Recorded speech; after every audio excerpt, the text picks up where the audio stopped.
Welcome in, everyone, to our Cracked Racquets Big Ten CrossCourt cast. It's our final broadcast of the 2022 college tennis regular season. Of course, regular season play ending today in the Big Ten. We've got another fantastic day of tennis, 10 matches across the country. Unfortunately, and perhaps some of you living in the Midwest tuning into this broadcast can attest to this fact, it's a gorgeous day outside here in the Midwest. As such, many of our matches being played outdoors. And unfortunately, for so many of these Big Ten schools, you just don't get a lot of outdoor matches throughout the course of the season. As such, not many of them featuring outdoor cameras on their outdoor courts. As such, we actually won't have any action for you today until noon Eastern time. Now, at noon, the Ohio State women going to take on Rutgers. We do believe we'll have outdoor cameras for that Ohio State match. As of right now, I also believe Northwestern Indiana men scheduled to play at noon. It looks like that match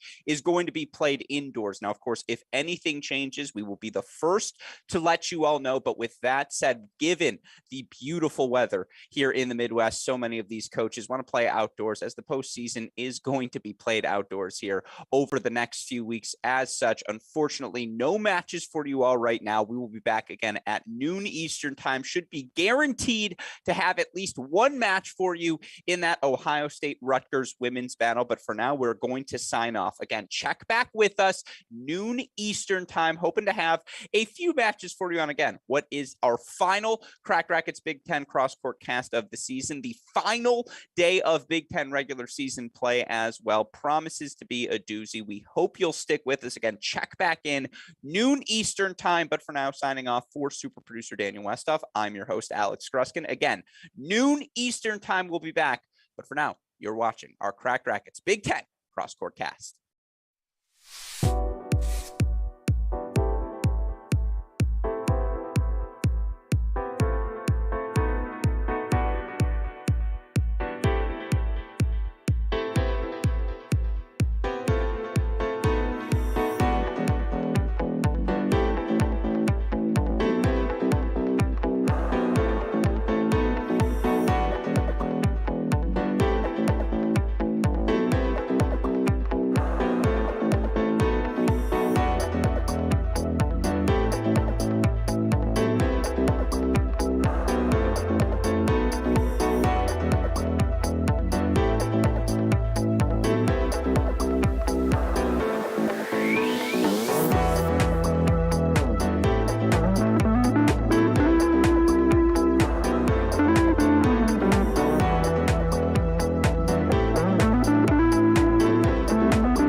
Welcome in, everyone, to our Cracked Racquets Big Ten CrossCourt cast final broadcast for us on the season. And it's the final day of Big Ten regular season play. And as you can see on the right side of your screen, we have 10 matches right now happening across the conference. Now, thankfully, it's a beautiful day here in the Midwest. As such, many of these teams getting to play outdoors for one of the first times here in the 2022 season. Why is that relevant? Of course, any of these teams that do reach the NCAA tournament will be playing outdoor matches likely for the remainder of the season. Unfortunately for us here at Cracked Racquets, that means a couple of our matches we were hoping to bring to all of you, not available to us, as many of these Big Ten schools opting against outdoor cameras. You only get to play 3 or 4 times a year. As such, not always worth the investment. Nevertheless, fantastic day of Big Ten tennis. Of course, the most relevant match perhaps to the standings is a match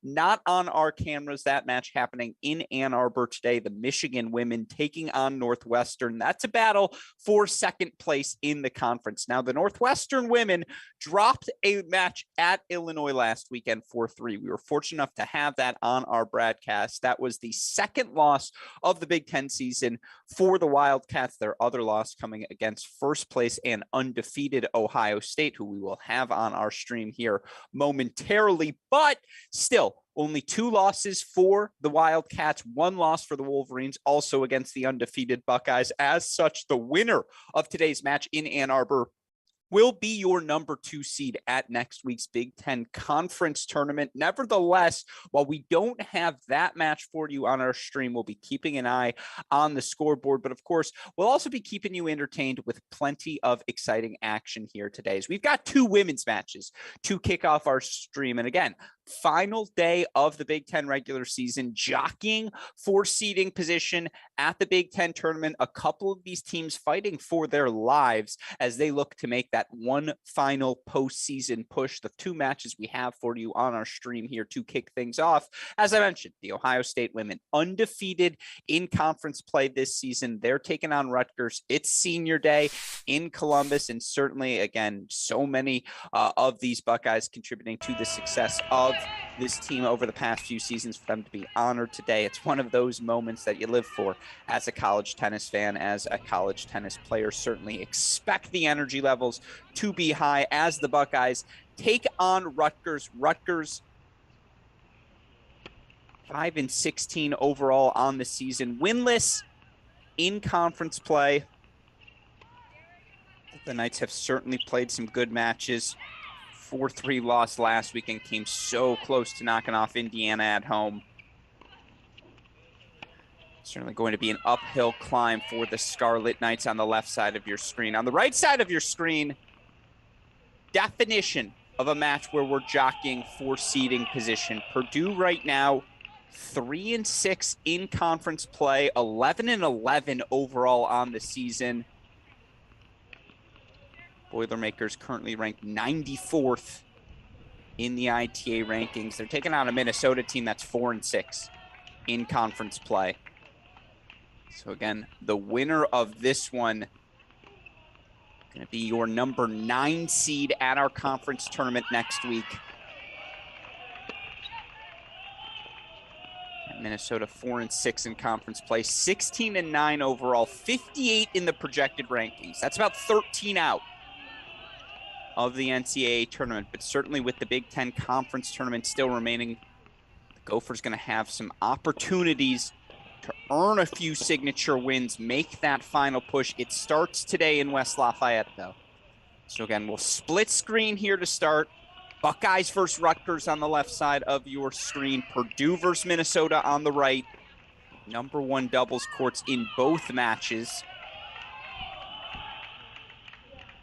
And at that number 1 position on the right side of your screen for the Buckeyes, I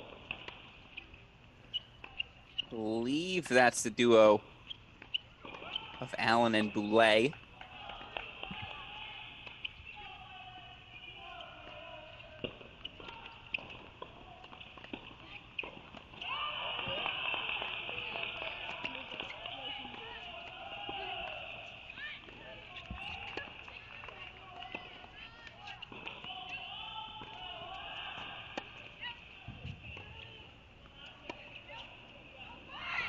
Indeed it is.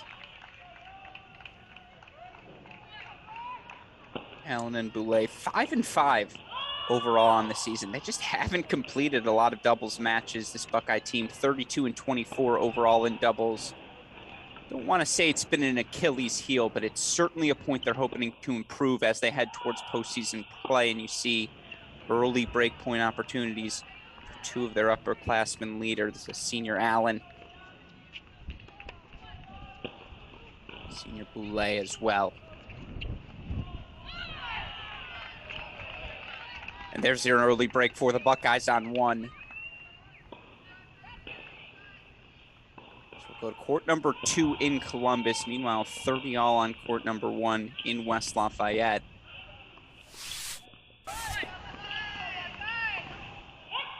See an early break lead already for Ohio State on 2.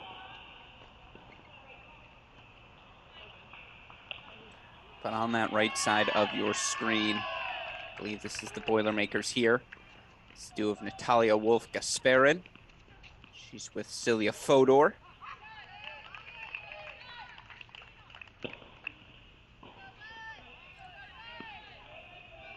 And there's the hold for the Boilermakers on 1. So a 1-love lead for Purdue. A 1-love lead for Minnesota as they're in the all-black. Now we know. As we go to court number 2.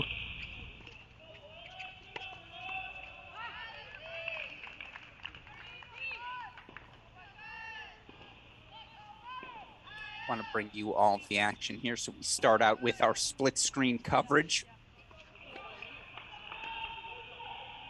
1-0 lead for Minnesota.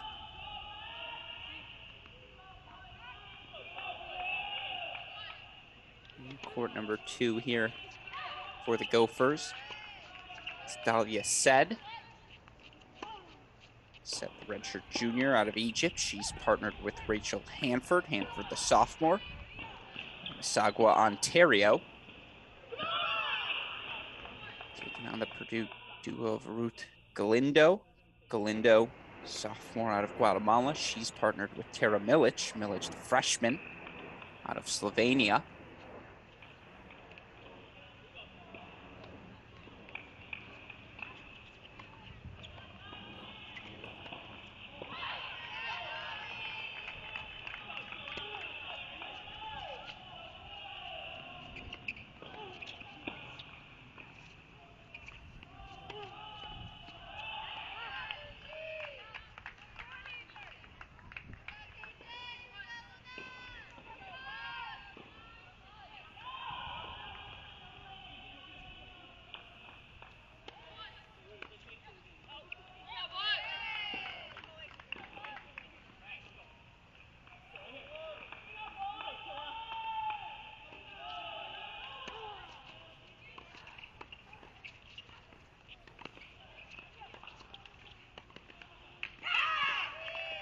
You see the hold for the Buckeyes on 2. They consolidate their lead in 4. Ohio State. It's Lucia Marzal, partnered with Irina Kantos. Kantos, the junior out of Germany. Marzal, junior out of Valencia, Spain. Relatively new pairing here for the Buckeyes is this duo, Kantos. Marzal, 6-1 overall on the season. Maybe Coach Schaub's found a little magic on court 2. Meanwhile, 4 game points for the Boilermakers.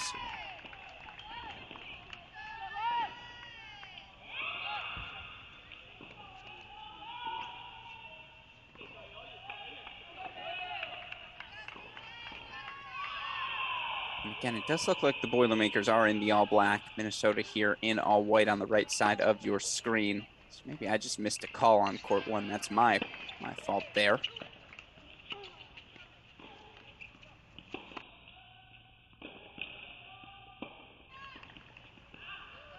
Oh, love the move there from Purdue. Little flying overhead smash there. So that's 30-40, excuse me. So perhaps it is Purdue in the all-white, and it's the scoreboard marker here that's incorrect. I don't know. What am I missing?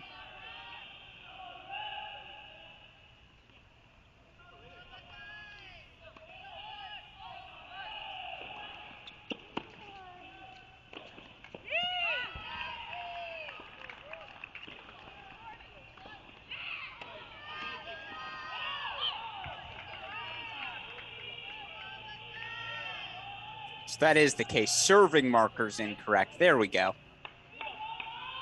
So now it's a deuce point coming up for Minnesota. He's on that far side of your screen. Meanwhile, 4 more break point chances for the Buckeyes on 2. Cantos and Marsal cruising to open things up in Columbus.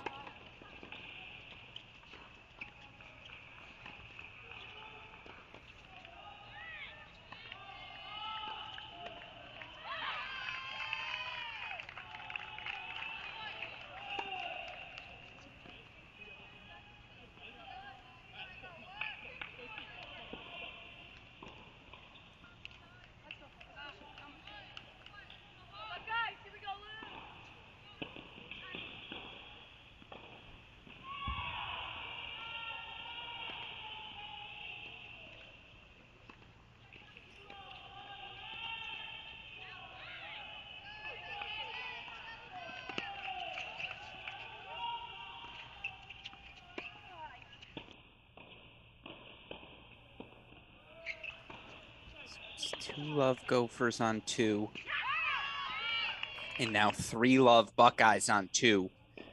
Cantos and Marzal continuing to rock and roll in Columbus. Let's go to court 3 there. We'll stick with court 2 for now. Minnesota seems to have found something here. Here's a bright spot for Rutgers. A 2 love 40-30 lead for the Scarlet Knights here at the number 3 position. It's the duo freshman Minchie Kim, senior Sydney Kaplan. Kim and Kaplan take a 3 love lead here for Rutgers at the number 3 spot. So let's go back to court number 1 in Columbus. Happens to be 3 love Buckeyes here as well. Allen and Boulay finding their postseason rhythm. They're taking on Tess Fisher, senior for Rutgers, partnered with sophomore Alyssa Prigneroux.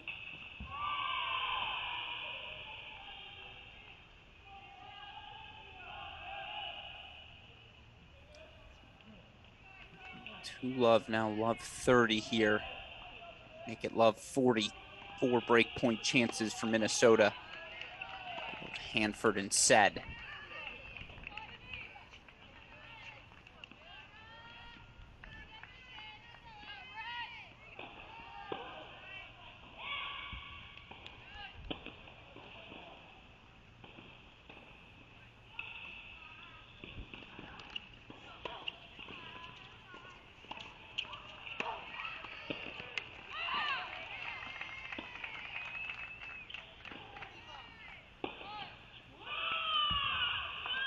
It's a screamer down the line, going to build some momentum. Got to start somewhere if you're the Boilermakers. That's one.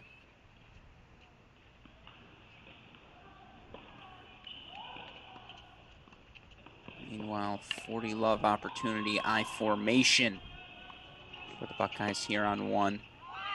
And it gets the job done. Coley Allen with the hold for 4 love Ohio State on court number 1. Let's go back to court number 3. Haven't spent much time there. Again, Kim and Kaplan for Rutgers racing out to a 3 love lead here. This has been the problem for the Buckeyes. Really struggled to get all 3 teams clicking at the same time in doubles. Again, they're 32 and 24. Over 500, but just barely in doubles points. And as you get further and further, of course, in the NCAA tournament, that 1 point can make such a difference. Meanwhile, we go over to court number 3 in Purdue, Minnesota. As we saw, Gophers taking a 3 love lead at number 2. Here on court number 3, it's Purdue with the 2-1 lead, and Purdue with the break lead as well. Serving markers off on all 3 courts.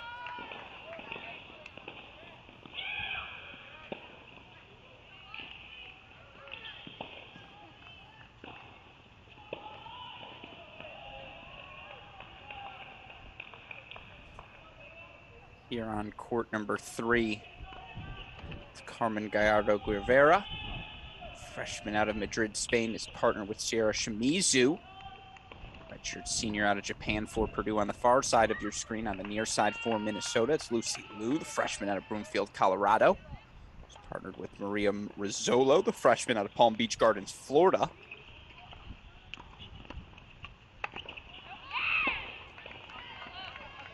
Nice overhead put away for the Buckeyes on 3. Again, this has been a spot of experimentation for Ohio State at the number 3 spot today.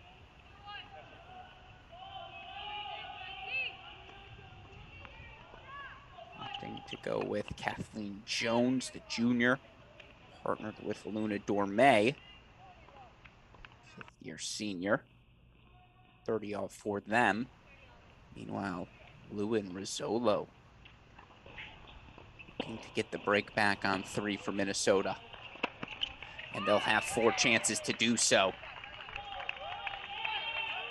So break point chances for the Gophers on the right side of your screen. Game point chances for the Buckeyes. And on the board on 3.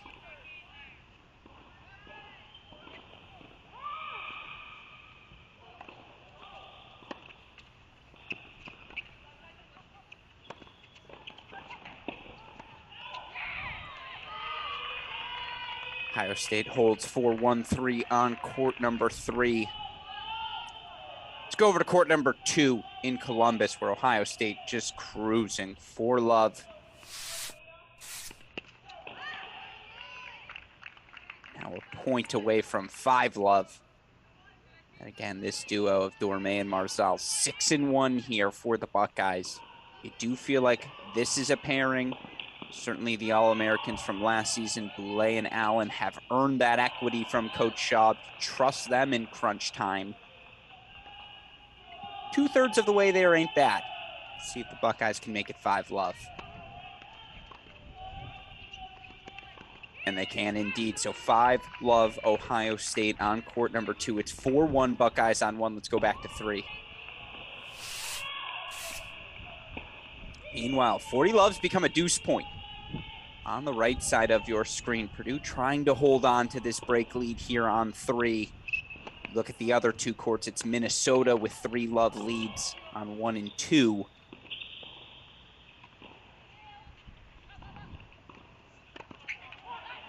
Yeah, now we're talking. Too much time there for Pratt. Excuse me.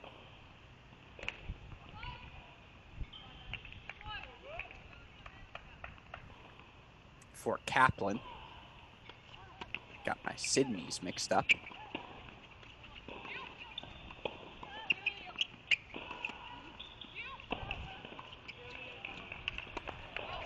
Well, took a little extra work, but Minnesota gets that break back for 2-all on court number 3. Let's go back to court number 1 in West Lafayette, where it's a 3-love lead for Minnesota.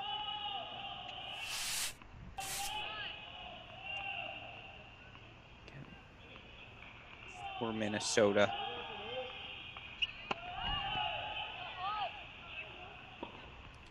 Emily Duong, 5th year out of Placentia, California. Duong.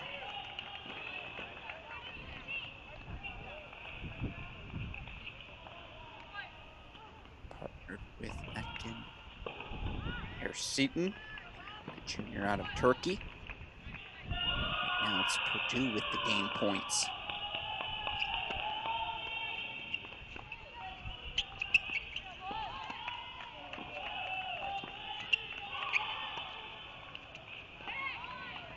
All right, Ohio State fights off a game point on 3, 40-30 now for Rutgers.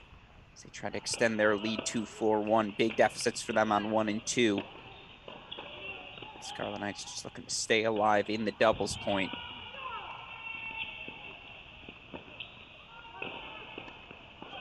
Meanwhile, nice exchange from Purdue, steadier of the 2. So they get on the board 4-1-3. We're going to go back to court 2 in Columbus as Rutgers holds for 4-1 on 3. It's 5-love Buckeyes on 2.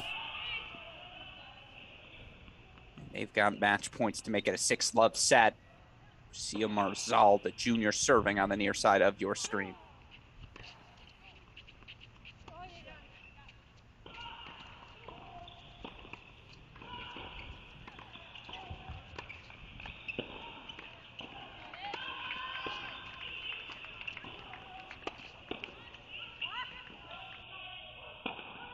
Contos with a little hand wave as if to say, that's why we build 5 love, 40 love. Don't worry about it.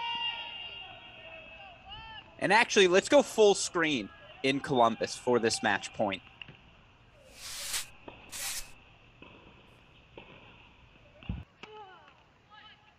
Again, this is the all-junior pairing, Marzal and Contos for Ohio State.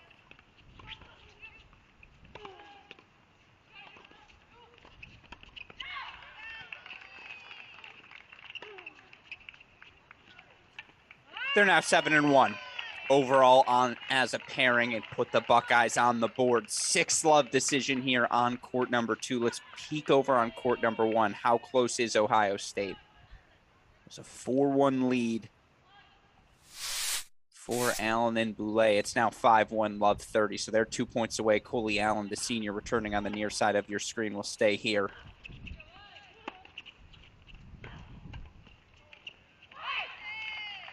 That's why they're All-Americans, folks.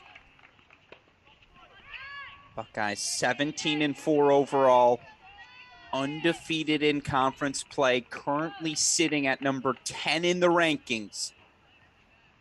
Desperate to make that top 8 push, host the first 3 rounds of the NCAA tournament. Going to take care of business here.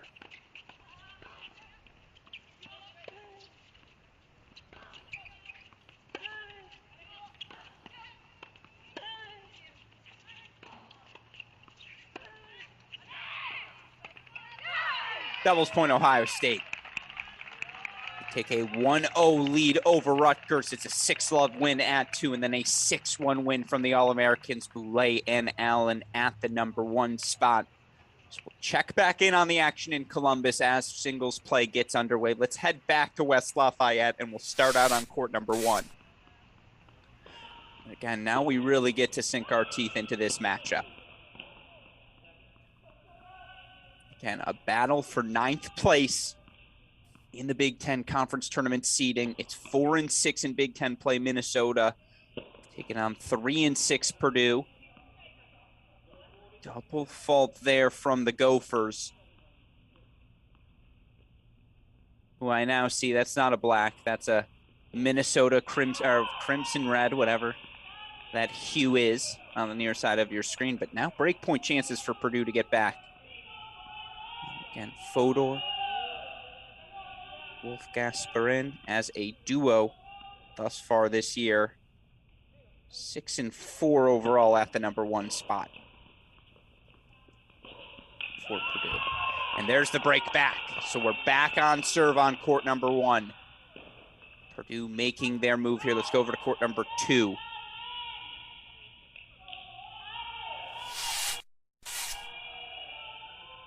A 4-1 lead here for Minnesota. Again, this is Rachel Hanford, the sophomore out of Ontario. She's partnered redshirt junior Delilah Said out of Cairo, Egypt.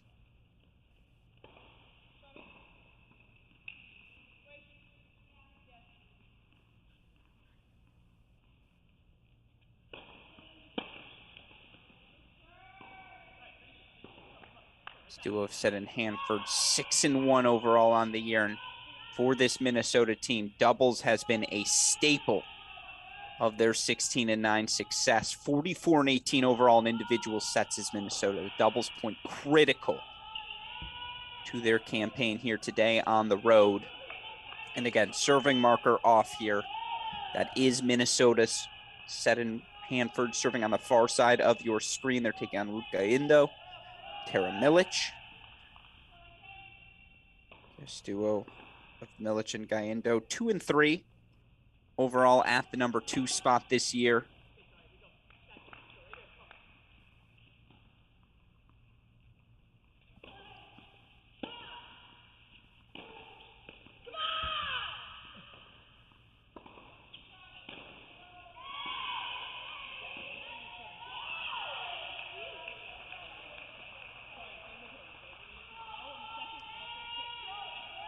Milic on the deuce side here, the freshman again out of Slovenia. Into the sophomore on the ad for Purdue.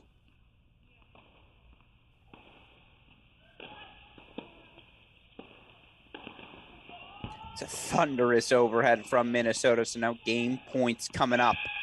So they look to extend their lead to 5-1, which becomes that much more relevant as Purdue gets back on serve on 1 or on serve on 3 as well. It's always nice to put a quick set on the board in these doubles points. Which, of course, again, 3 sets played simultaneously. Whichever team takes 2 out of 3. Take a 1-0 lead into our 6 singles matches. I think that return landed in. Indeed it did. So 40-30. Still 2 game point chances here for the Gophers.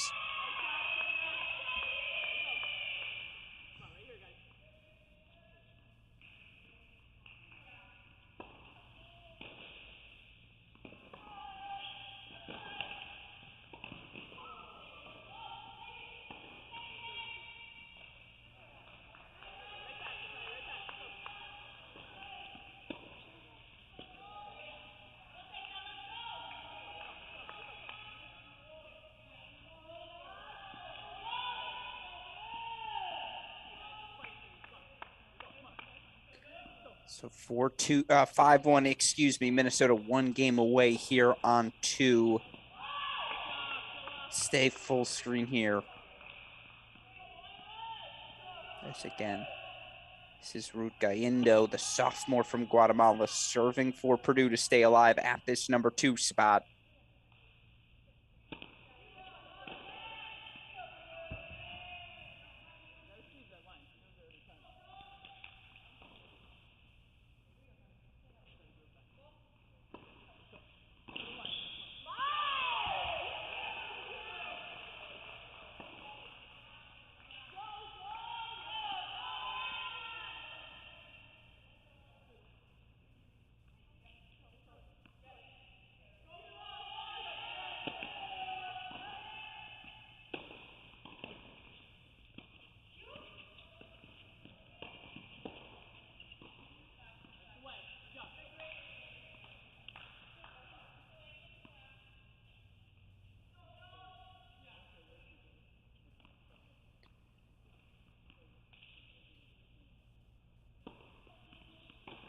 Again, this Purdue team, 11-11 overall on the year. NCAA tournament probably out of play at this point, but to be over 500, finish with your regular season with a W, still plenty to play for. It's a nice put away at the net from Milic. So now 30-15 here for the Boilermakers.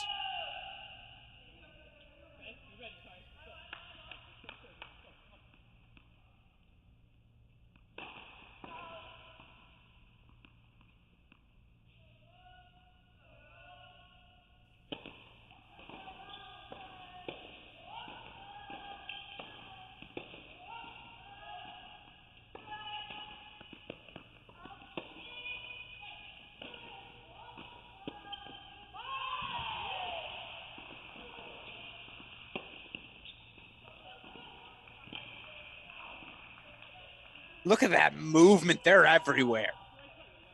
Communication at its finest from Hanford and set for 30 all.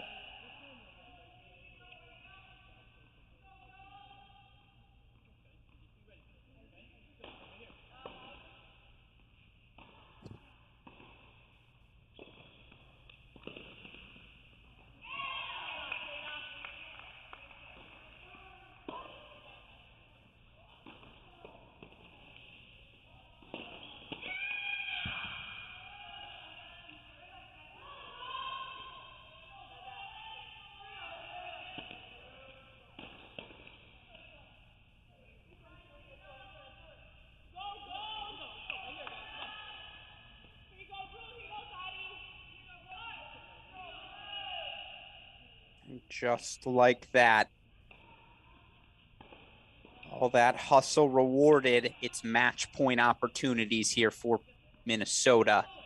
Just take the first of 3 double sets here in West Lafayette.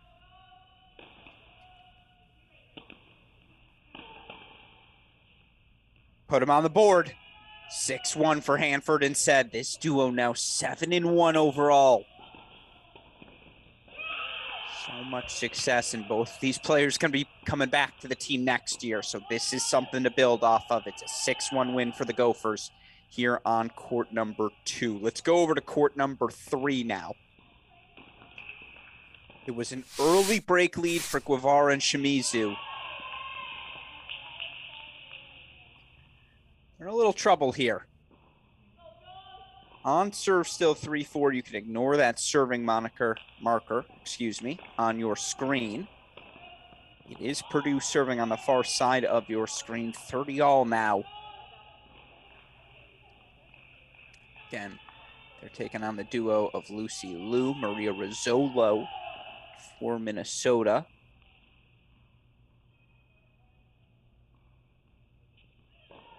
Liu and Rizzolo, 5-2 overall as a pairing. Good cut there. Just missed it in the net tape, though. So 40-30 Purdue chances to hold here. Meanwhile, it's 3-all, 30-all on court number 1.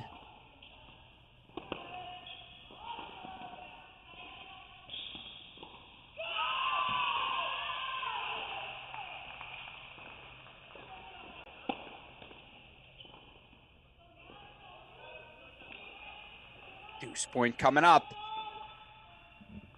This is where having that set in the bag for Purdue, for Minnesota feels that much more valuable. You can take the opportunity to go big, be aggressive on a return like that.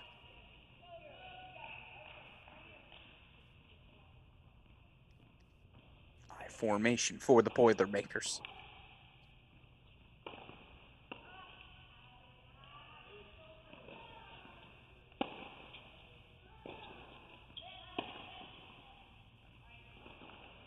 Goes long, though. So 4-all here on court number 3. Let's go over to court number 1. Court number 1. It's 3-all there. Oh, no, excuse me. We've got double deuce points. That was a let. I was going to say, I didn't think that return was out, so I believe that was a let called. But a little double deuce action. Purdue here making the move. 4-3 lead for the Boilermakers. Let's go back to 3. See if we can catch them midpoint.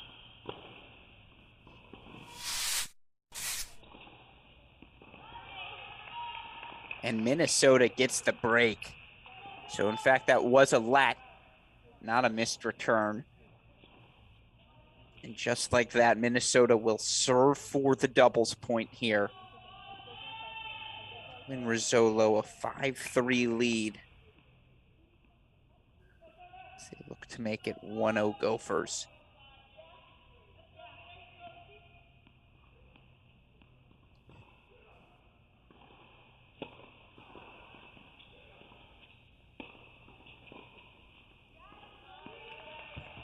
Love.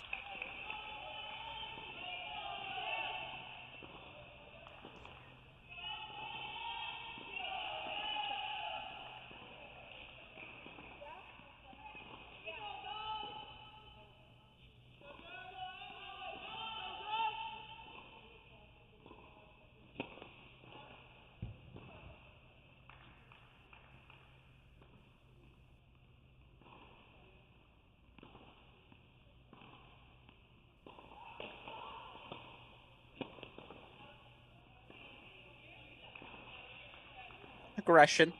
I like it. Boilermakers will take the free point that comes with it, 15-all. And again, singles action getting underway in Columbus. We'll go back there as soon as we wrap up this doubles point. It's a 1-0 lead for the undefeated in Big Ten play Ohio State Buckeyes. Dropped just 1 game on their route to that doubles point as well at the 1 and 2 spots.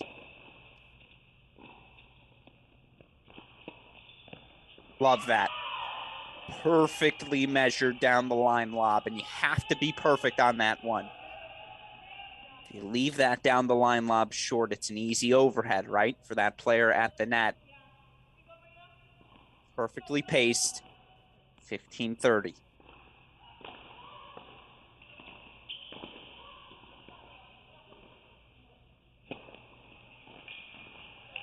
Well, that's nice. Double faults on the last ad point. This time goes T instead of out wide, finds the corner. Minnesota is 2 points away from the doubles point.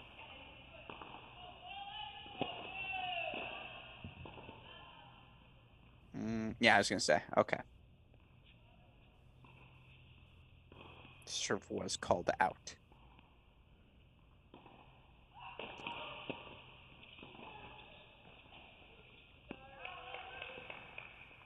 But now match points here.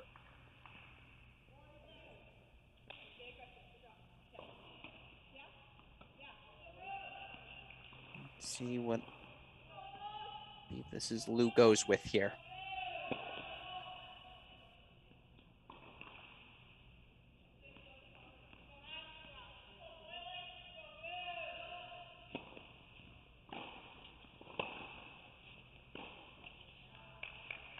(1-0) Gophers. And again, this Minnesota team now 46-18.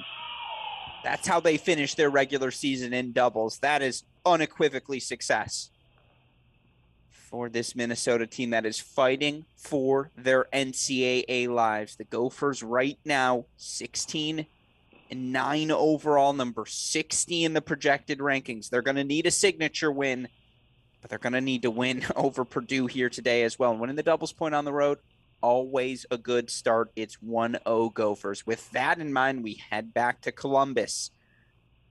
1-0 lead for the undefeated in Big Ten play Ohio State Buckeyes, and Ohio State 17-4 overall, number 10 in the ITA rankings. A little spinning magic from Marino Contos, too good there. From Rutgers, Tess Fisher, and of course Contos, the junior and All-American last season, one of the most successful players of the 2021 fall as well. Contos 16-3 in dual match play, 11-3 at the number 1 spot. Again, she's taken on Rutgers' Tess Fisher. Fisher, the senior, out of Vineland, New Jersey. 5-16 overall in the year, 3-15 at the 1 spot. A lot of 3-set results sprinkled into that record. Still a 2-0 early break lead for the All-American and lefty Contos on the near side of your screen.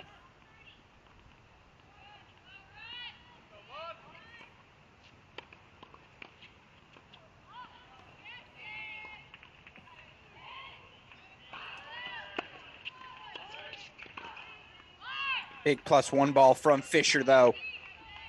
And just like that, 1-2 still. Contos the early break lead here for the Buckeyes on 1. Let's go over to court number 2.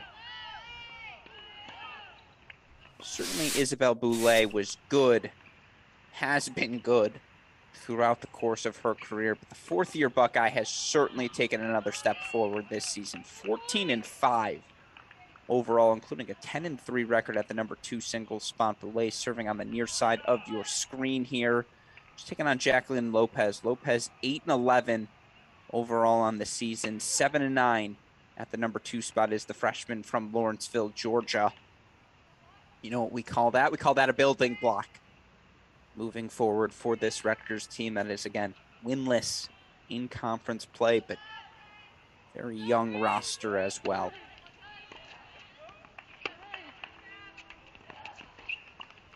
You can see the crosswind.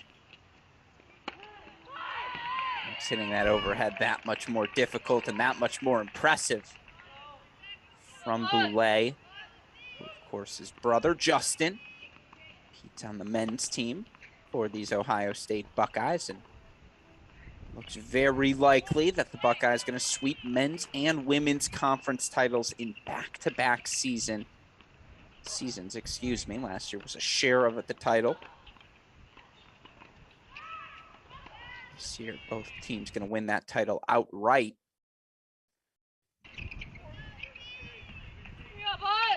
And you can see the influence of that wind on the toss. You can hear it on the background here in your cameras. 40-15 now for Boulay.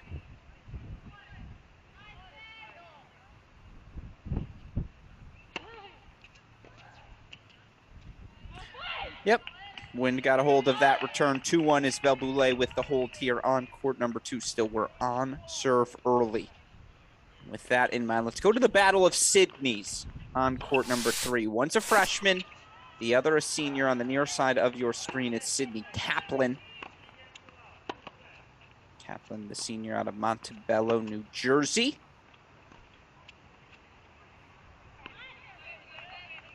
Five and 13 overall on the year is Kaplan. She's taken on one of the top freshmen in the country, certainly in freshman Sydney Ratliff. Ratliff 14 and 6 overall for the Buckeyes in her maiden campaign, 11 and 5 at the number 3 spot, and already a 3-love lead here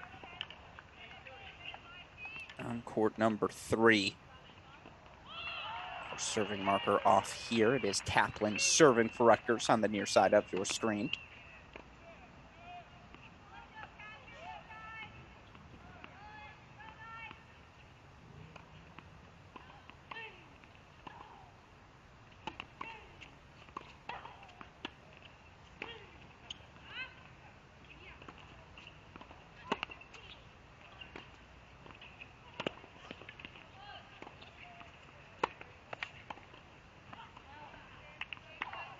Ratliff goes long, so now game point chances here for Kaplan.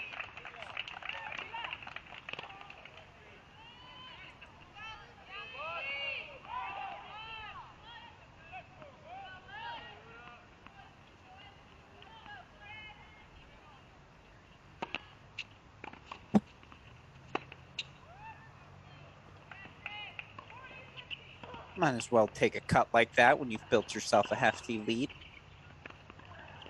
Still 40-15 now coming up. We're getting that scoreboard incorrect. It is 40-15. There we go. Game point chances here. Again, that low toss for Kaplan on the serve may actually be helpful given the conditions here today, but even you see having to catch it.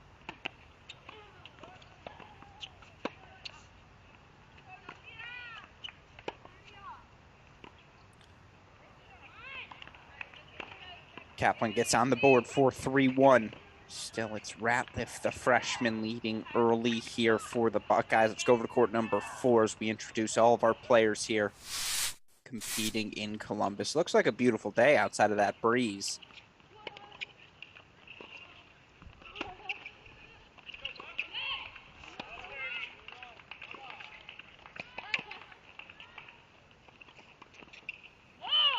And it's senior Coley Allen. 3-love lead here. Double break for the Buckeyes.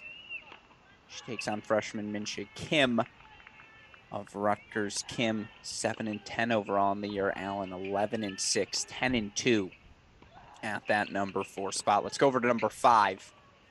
Again, the Buckeyes.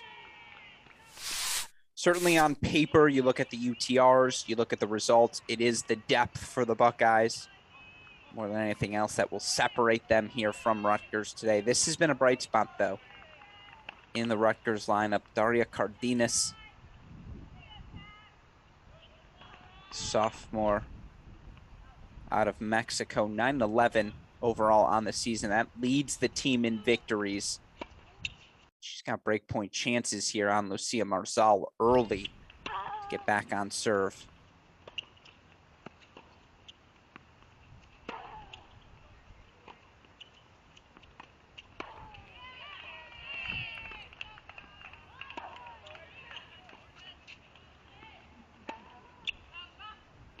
Yeah, I'm going to be surprised if this match finishes. 2 grinders through and through. Deuce point coming up here for Marzal. Again, Marzal, the junior, has struggled by her standards. 9 and 7 this season. He's dealt with a couple of injuries, but last year lost, I believe, what, 2 matches for the Buckeyes at the number 5 spot. Gets the hold there, though, so 3-1 for Marzal here early.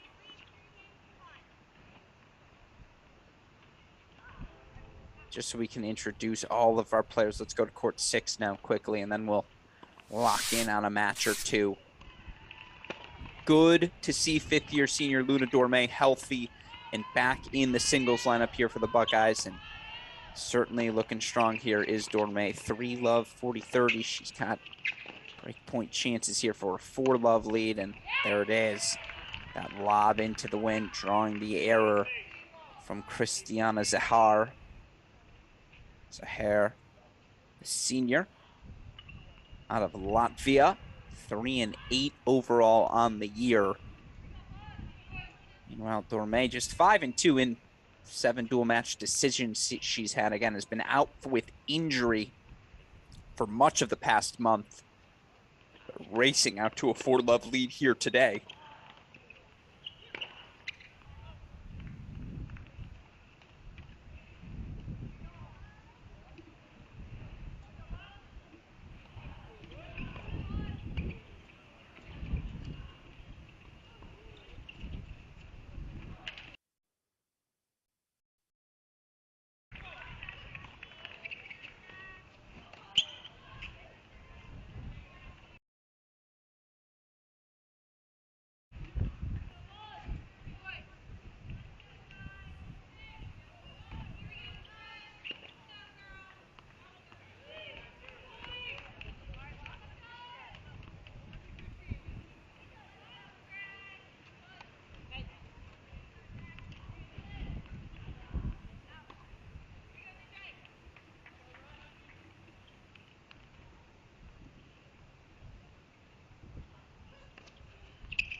Dorme elevating that ball. Good 20 feet above the net there. That's her game style. She wants to grind, work her way into these matches physically, similar with Marzal at 5. Such tough outs for the Buckeyes at these bottom 2 single spots over the past 2 seasons when healthy. 30 here for Zahar. She looks to get on the board.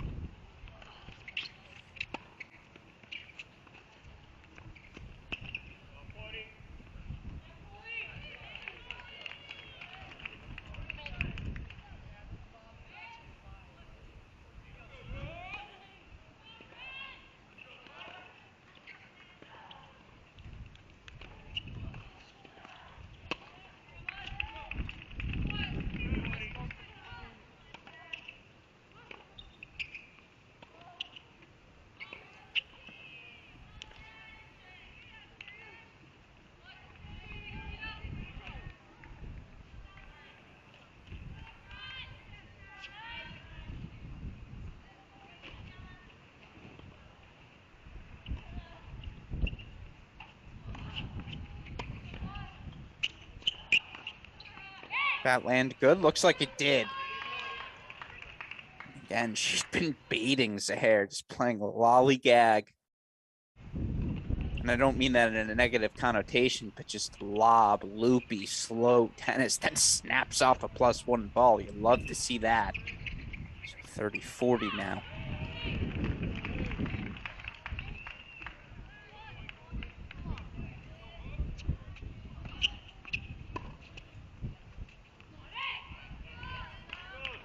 Well, 40 becomes deuce. So chances here for Dorme to make it 5-love. Buckeyes already a 5-1 lead on court 3. 4-love and 4-1 on courts 4 and 5. Only match on serve right now is at the number 1 spot where Fisher's gotten things back even. She actually leads 3-2 on serve. Deuce point here for Dorme.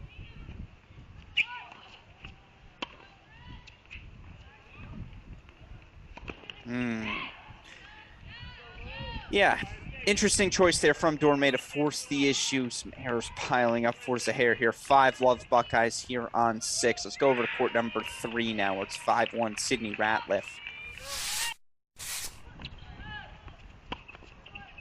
One game away from this first set. Let called? Yeah, they're going to call let. Or I suppose we'll find out here. No let. Looks like it's going to be 15-love here for Ratliff. But again, you see how this crosswind affecting these teams.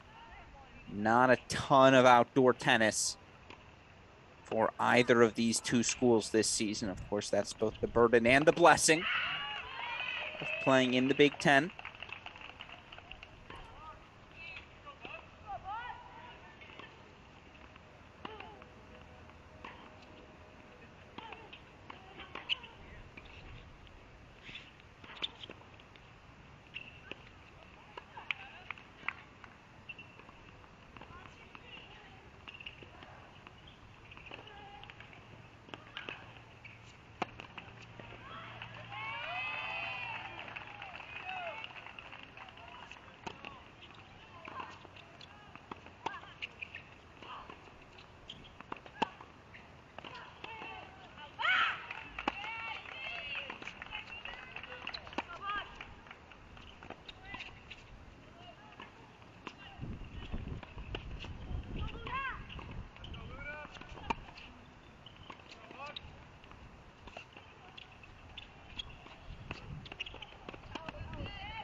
So Sydney Ratliff takes a 6-1 first set here. Buckeyes get on the board at the number 3 spot. Let's go back over to court number 6, where Luna Dorme is closing in.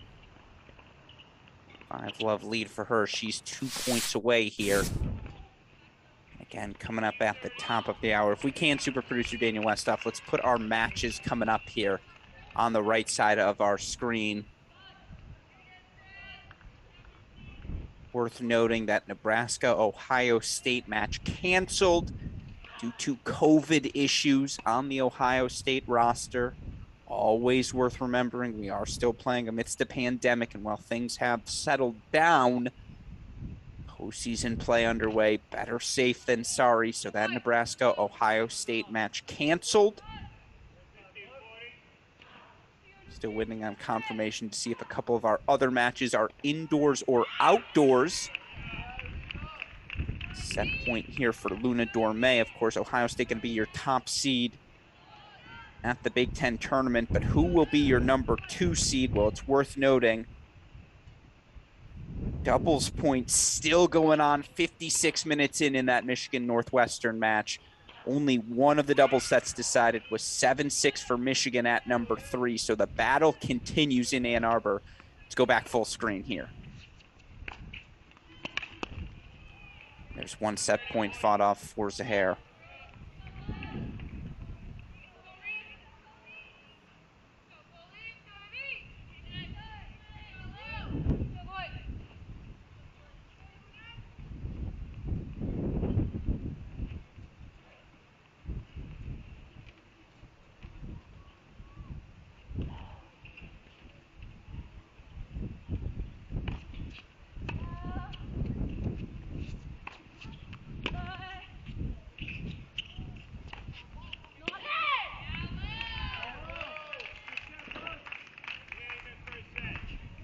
6-love first set goes to Luna Dorme. Meanwhile, 2 tiebreakers the way of the Michigan Wolverines. So they take a 1-0 lead over Northwestern in Ann Arbor. Again, that's the battle for the number 2 seed in this Big Ten women's tournament. Meanwhile, 2 first sets for the Buckeyes here on court 6 and court 3. Let's go over to court number 4. 5-love lead, excuse me, for Coley Allen on court number 4. Allen 3 points away here is the senior, taking on the freshman Kim.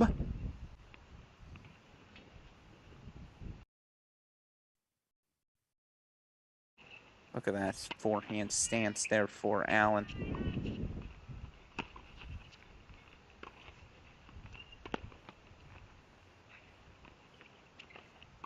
Yep.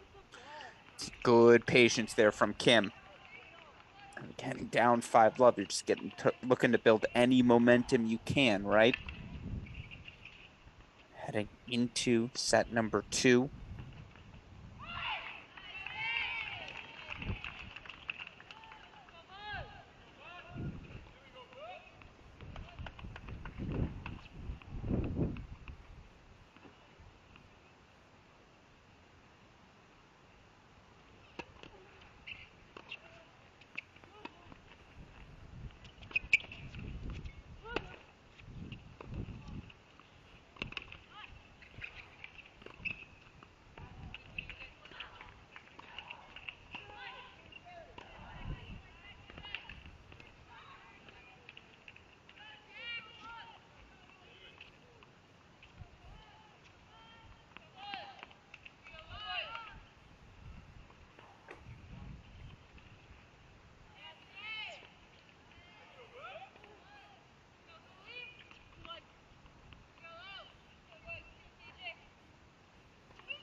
So Kim gets on the board here, 4-1-5.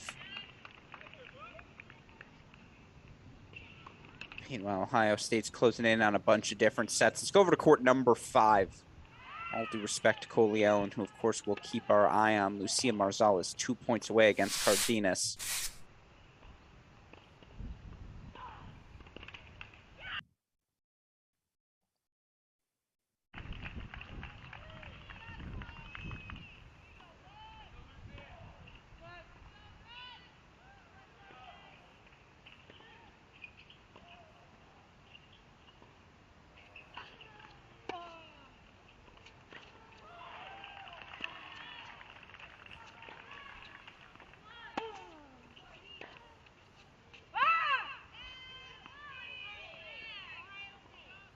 So Lucia Marzal takes a 6-1 set, the junior, putting Ohio State halfway towards the finish line. Now let's go back to court number 4 with Allen. And again, I want to watch the ending of these first sets. And we're going to jump around a little bit as we have a new match joining us here at the top of the hour. Illinois, seemingly knocked out of NCAA tournament contention after their road losses to Nebraska and Wisconsin, but then last weekend delivered us an upset du jour with their victory over Northwestern. Now they survive on Friday, 4-3 against Indiana, going to take on Purdue at home. We'll get you there for the doubles point on Senior Day in Champaign. Meanwhile, Coley Allen here trying to make it 4 first sets for the Buckeyes. And again, we're watching the singles action underway over in Purdue, Minnesota as well. It's a 1-0 lead for the Gophers there. So now we're starting to work, folks. Get into our cross-court cast.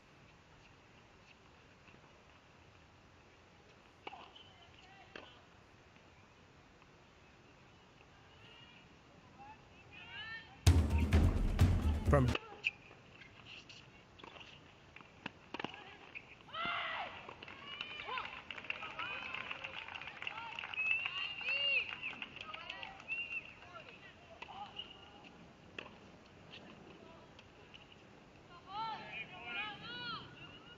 Set points now for Coley Allen.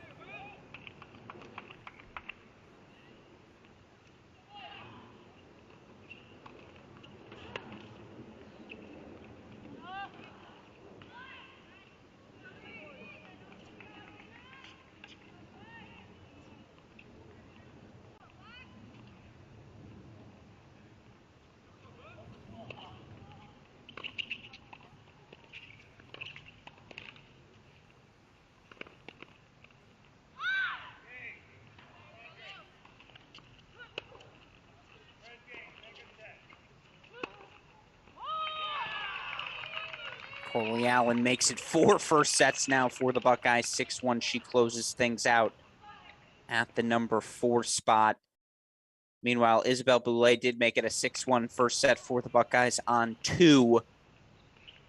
Let's go over to court number 1 where it's 4-all, but whenever you are ready, super producer Daniel Westoff, take us to doubles in our 2 men's matches here now coming up at the top of the hour. Again, Indiana taking on Northwestern, Illinois taking on Purdue. It was victories for the 2 Illinois-based teams on Friday. Northwestern to win over Purdue. Again, Illinois surviving. Down 5-3 in the 3rd set on the decider. Alex Brown with the clinching 7-5 3rd set win for the Illini.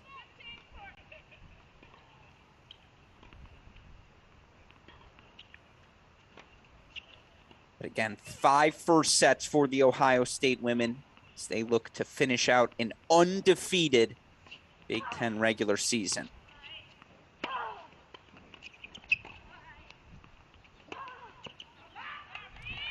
Ball goes wide off the racket of Fisher.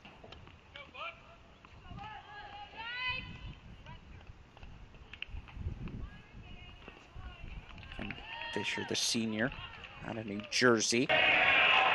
Tough year for her at number 1. Competitive, though.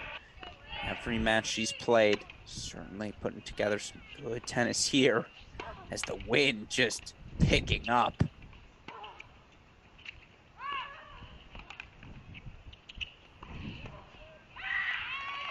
Not the prettiest of stuff from Kontos, but she'll take it. Now 3 breakpoint chances to give herself a chance to serve for this first set.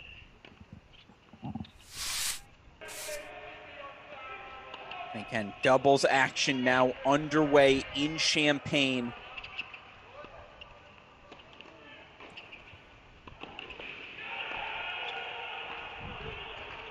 Number 1 spot, it's Hunter Hack. He's partnered with Lucas Horvey. So I believe 8 and 11 overall on the year. Taking on Ethelette Bennett. Piotr Gallus. Ooh, new doubles teams today for Purdue. Interesting. Meanwhile, you see it. Kontos gets the break. 5-4 and will serve for a 6th first set. Now we've moved on to the 1 o'clock hour. We're back to a little doubles action here.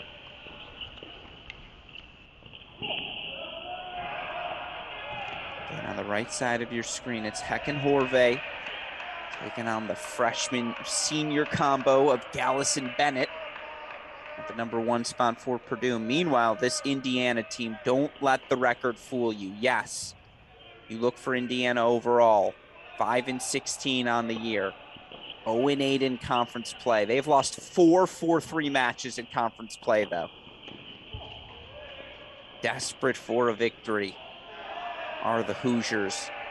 Now 40-15 on the near side of your screen. Serving for Indiana's Patrick Fletcher.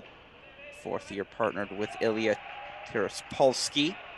Taking on Steve Foreman, Felix Nordby. Meanwhile, it's a 1-0 hold for Hecken Horvey of Illinois on court number 1. They're taking on, again, Bennett and Gauss. Let's go to court 2 for the Illini Purdue. And there it's the duo of Alex Brown, Gabriel Guzauskis. This duo 11-8 overall on the year. They lead Illinois in victories, and it's Brown serving on the far side of your screen. Taking on freshman Gabriel Brancatelli. Partnered with junior Tomas Dudek. Again, another newish pairing here for the Boilermakers to end the season. Well, you see Fletcher gets the hold for 1-all.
Chances here on the serve of Felix Nordby for Northwestern. This duo Nordby, Foreman, 9-7 overall on the year. Of course, Foreman, the fifth-year senior, Nordby, the freshman. It's a nice overhead from Tiraspolsky. So 40 love becomes 40-15. Meanwhile, Brown and Guzauskis do get the hold. Now it's Brancatelli and Dudek. And again, these are newish doubles teams here for Purdue. In fact, I don't believe Dudek and Brancatelli had, they have partnered fewer than 5 times, though, this season.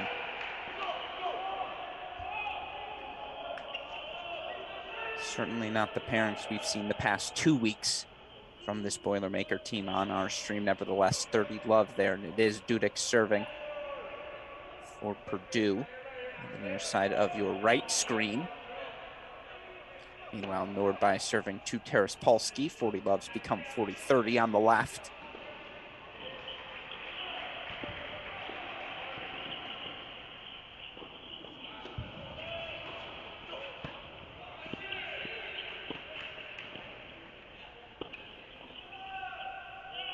Oh, the 360 from Fletcher, but good hands from the Wildcats. They hold for 2-1 on court number 1. Let's go to court number 2 in Northwestern.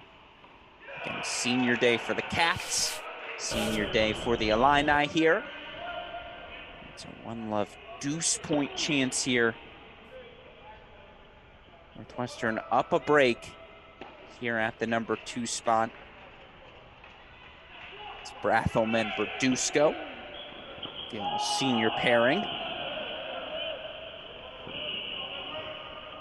There's a big serve from Northwestern to get out of the jam. So 2-love Cats here on court number 2. Again, it's the all-senior pairing. Brathelman Berdusco. Meanwhile, 2-1 Brancatelli and Dudek on court 2. Let's go to court 3 in Champaign. Just to finish that thought, they're taking on, for Indiana at the number 2 spot, it's Vikash Singh and Carson Haskins. Singh and Haskins 2-8 overall on the year, though that's been primarily at the number 1 spot, down to number 2 here today. Meanwhile, at number 3, It's Olivier Stewart, partnered with Sifo Monsi for the Illini.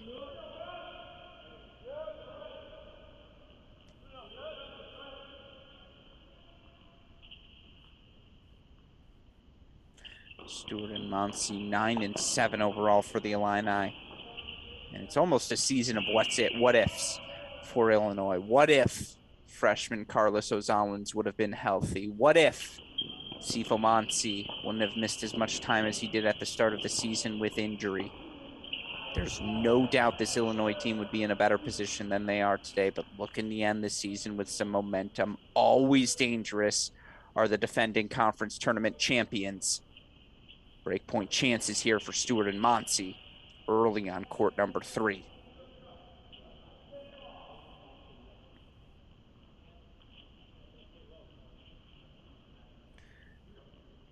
Good kick serve there from Purdue, and here for Purdue at the number 3 spot, Sebastian Welch with Michael Wozniak. Wozniak, the junior, Warsaw, Poland. Welch, the junior, out of Santiago, Chile.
All right, another break deuce point on 2 over in Evanston.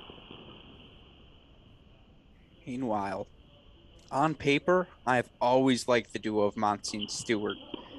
2 guys who put a ton of returns in play, both quick, athletic with their hands at the net. Meanwhile, okay, the first deuce point went to Northwestern. Second deuce point looks like it went the way of the Boilermakers. Believe they called that return long. Indeed, they did. So still Northwestern, a 2-1 lead on court number 2. Let's go over to court number 3 over in Evanston. Haven't spent any time here yet. It's been a little bit further along than the others here. It's Gleb Blecker, sophomore, partnered with senior Trice Pickens. Blecker and Pickens overall on the year.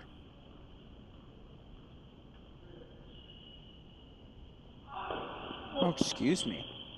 I believe this is a first-time pairing. Interesting. A late switch up here from head coach Arvid Swan. On serve 3-2 for the Cats as they take on Michael Andre, Luka Vukovic. Andrej Vukovic, 9-3 overall on the season for the Hoosiers, and the Hoosiers 25-26 in doubles. Pretty darn solid overall. Meanwhile, 3-love lead for Monty and Stewart on court number 3. Let's go to court number 1, where Purdue's opened up a lead. Bennett and Gallus 3-2 on 3-1, excuse me, up a break, up love 30 here in the service game of Hunter Heck as well. Make it love 40 for the freshman senior combo for Purdue.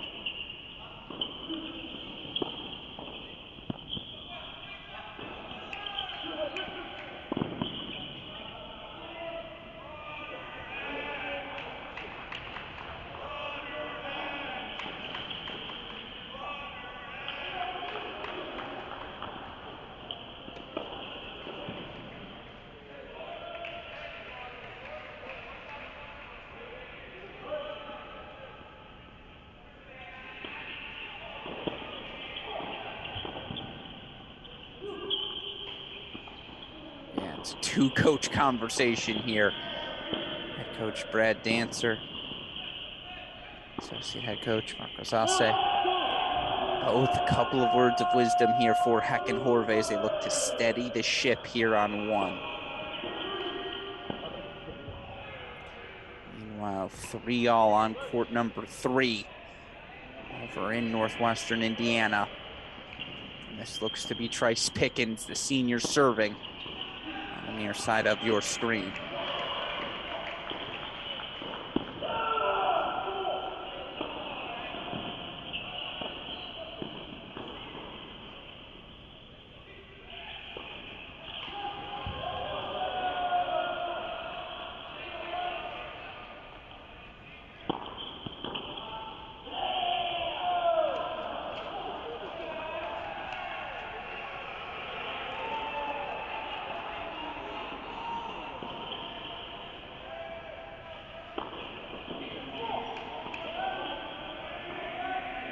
So 4-1 double break lead for Purdue on court number 1. They have jumped all over the Illini. And let's go back to court number 2 in Champaign as well.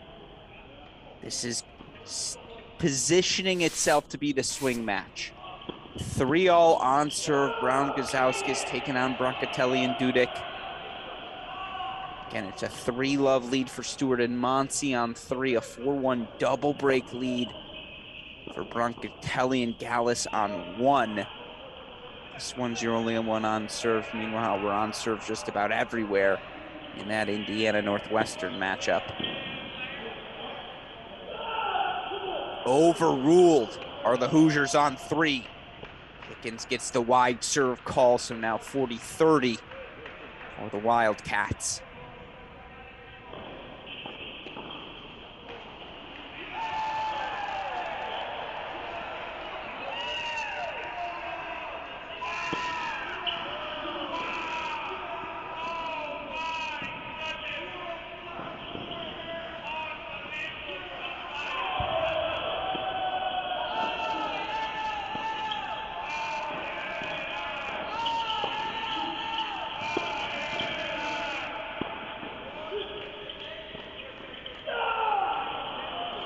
There's the hold for Northwestern, so they'll take a 4-3 lead on 3. Let's go back to 1 where it's 3-all.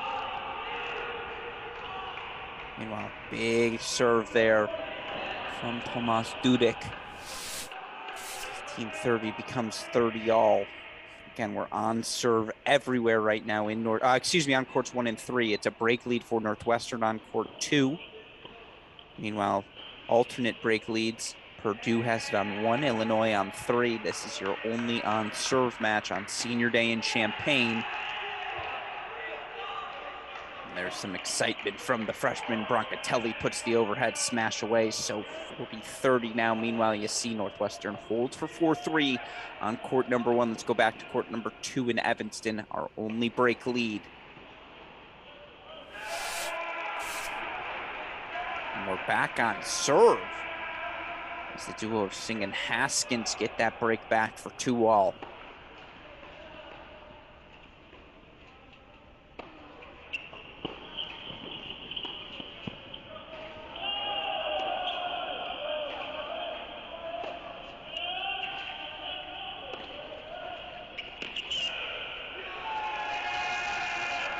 Deuce point coming up on 2 over in Champaign. That's where I direct your eye line right now. Meanwhile, again, we're on serve everywhere in Evanston, Indiana, looking for their first Big Ten win of the season. They've come up 1 point short on 4 different occasions. Can they deliver the shocker in Evanston?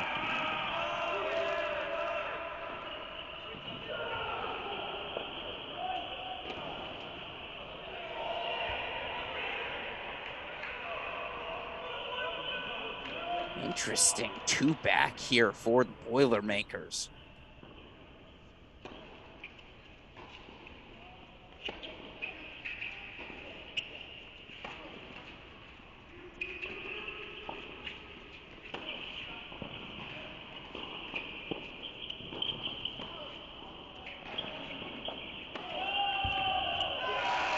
What a move from the senior Brown. That's precisely what you expect out of him on a day like today. That was a funky point. Brown starts returning on the due side, finishes the point at the net on the ad. But just like that, it's Illinois with the break lead, 4-3 on 2. Let's go back to court number 1.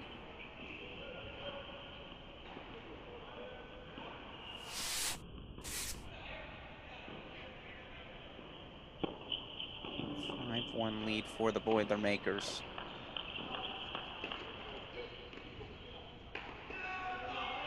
It's better. It's better for the Illini as they look to just stay alive. And again, Illinois now the 4-3 break lead on 2, 4-love double break lead on 3. So the Illini enter today's match 4-4 in Big Ten play. That would finish 6th overall in the conference, which would actually be a great finish for them. It would guarantee them another shot at Wisconsin, who defeated them earlier this season. Illinois right on the border of that NCAA tournament, 12-13 overall, but a win today gets them over 500. They're right now 52, just on the edge of the cutoff line.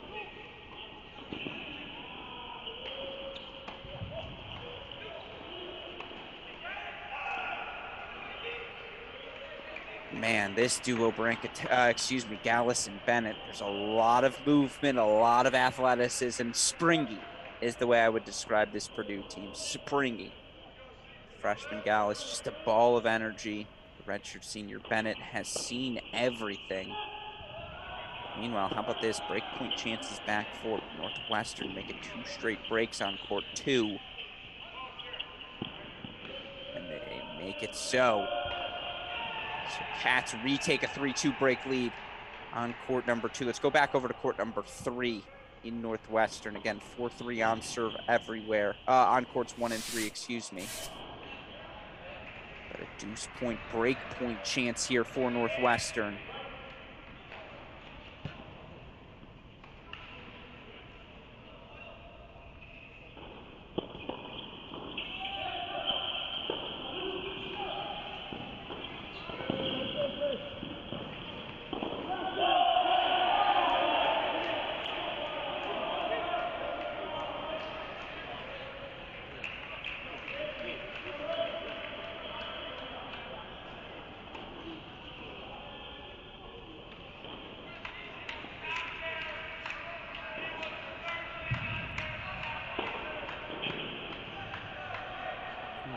All now on 3.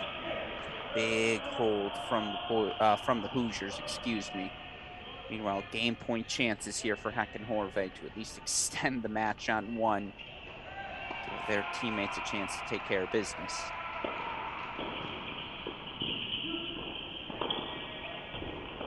Nice overhead there from Pickens on 3.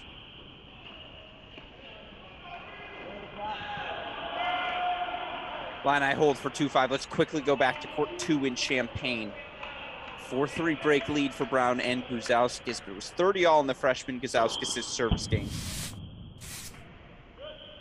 And indeed, that's where we kick things up here.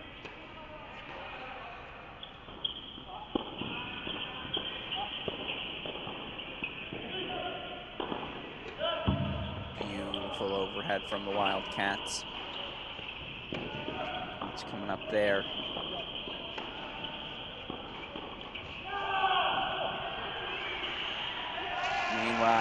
Another well-timed poach from Alex Brown. Yeah, that's it. No, you should appeal. That was a premature celebration, was it not? He has an argument to make.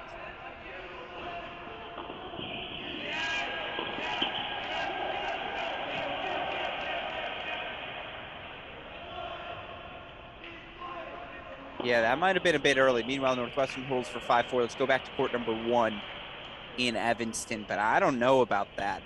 That was a hindrance. Still, the Goose will take it, and now Gazowskis game point chances for 5-3, and there it is. He holds. I would be frustrated if I were a Boilermaker fan. I do think that was a missed call. Nevertheless, ball don't lie. 5-3 lead for the Illini here on 2. 5-love lead for the Illini on court number 3. Meanwhile, 5-4 on serve on 1. I apologize for the stoppage of play there in that Northwestern Indiana match. 2 changeovers at 5-4. Let's go over to court number 2 in Northwestern Indiana. Court number 2.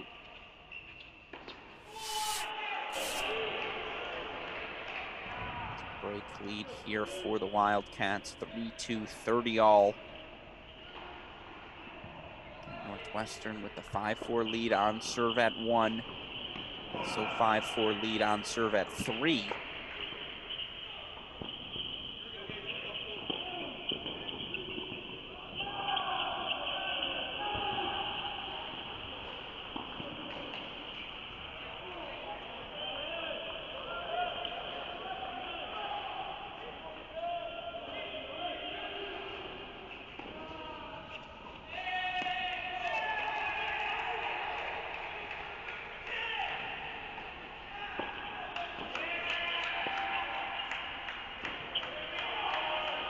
All right, all due respect to court number 2. Let's go over to court number 3, where Monty and Stewart now closing in on a first set for the Illini. And court number 3 in that Illinois-Purdue matchup. Game point chances here for Purdue at 40-15. Stewart and Monty going to have a chance to serve for it. Multiple chances at that, up 5-love.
All right, there's the hold.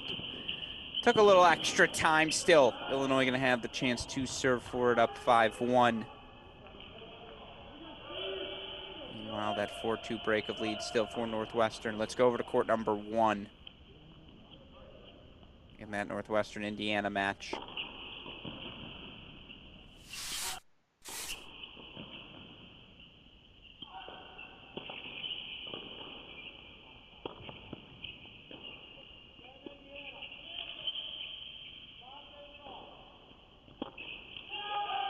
Just in the nick of time, it's Foreman and Nordby.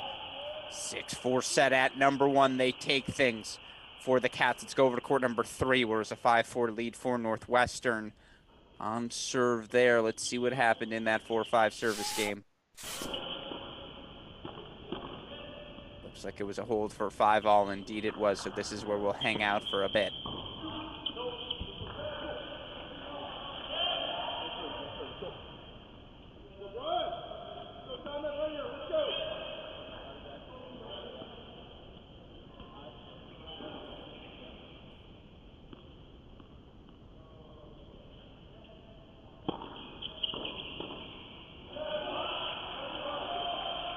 again, Northwestern's looked very good on serve here. Both teams have to their credit. And again, it's Blecker and Pickens here. Taking on Andre and Vukovic for Indiana.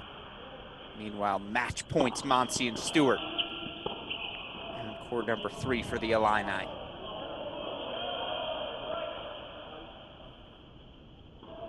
Six-1 set, Illinois on court number 3. We go over to court number 2 now, where Brown and Gazauskis looking to close out this doubles point. It's going to be senior Alex Brown, 5'4", 30-15, the lefty serving on the far side of your screen.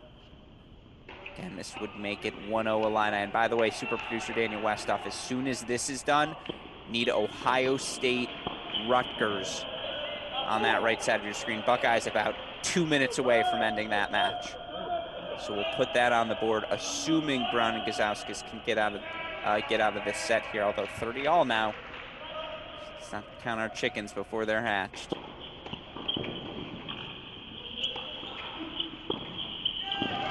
Locatelli had the volley he wanted. Freshman eyes a bit bigger there. Perhaps the swing would have liked. After the last match point chances here for the Illini to take a 1-0 lead at home. Meanwhile, there it is, 6-5 Northwestern on court 3. Let's go back to court number 2 there.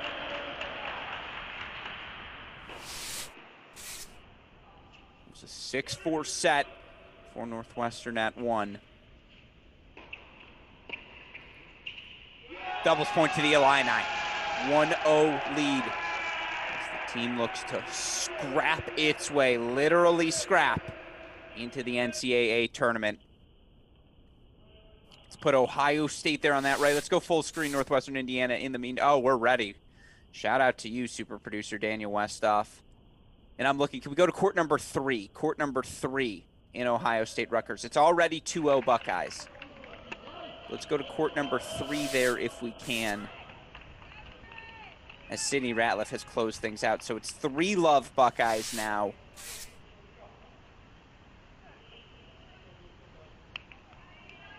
And I think we should go to court number 6. Court number 6 is the place to be there. Yeah, Luna Dorme, 6-love, 5-3. Serving for the match, as is Irina Kontos. Ooh. Sorry, super producer Daniel Westoff. You were right. Let's go back to court 1 there as the Buckeyes close in. Kontos is 2 points away.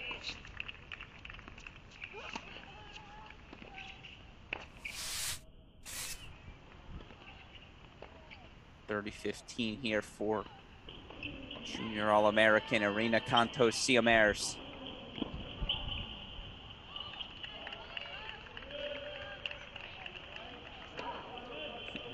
Singh missing that lob just wide, so 3 points away is Northwestern from taking the doubles point.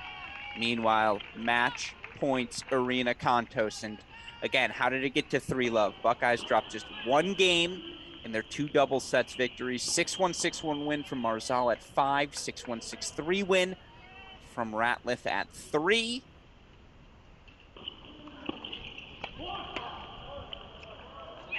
Now a 6-4, 6-love win for Irina Kontos. And why are they rushing? That's an undefeated Big Ten regular season. The Ohio State Buckeyes, your 2022 Big Ten women's regular season champs.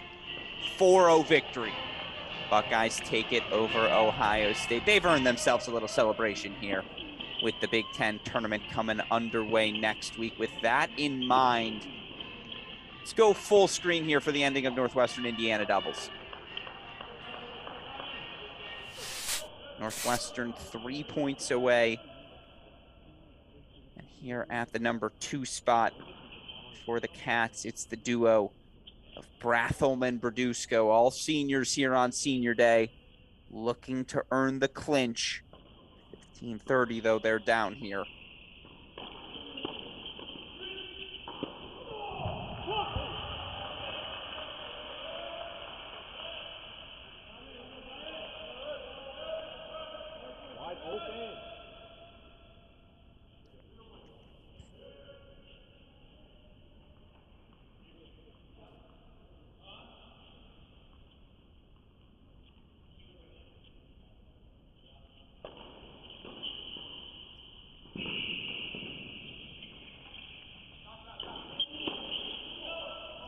match point Wildcats. Northwestern now.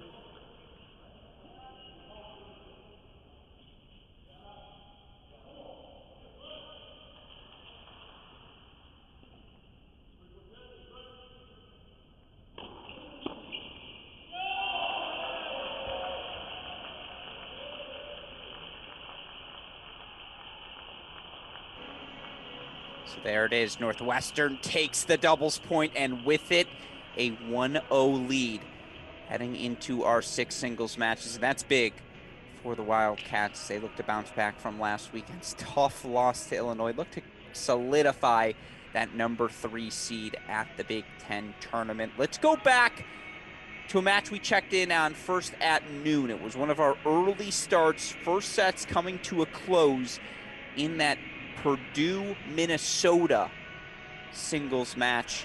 In fact, we got 2 first sets left to go. Let's go to court number 5 in Purdue, Minnesota. It's a 1-0 lead for the Gophers as they took the doubles point. 2-2 split in first sets thus far. Oh, and it does look like that first set again. Court number 5 goes the way of Purdue. So that's a 3rd first set. We now go over to court number 6. This is our final first set. And again, 3 first sets go the way of Purdue as they take the first sets on courts number 2, 4, and 5.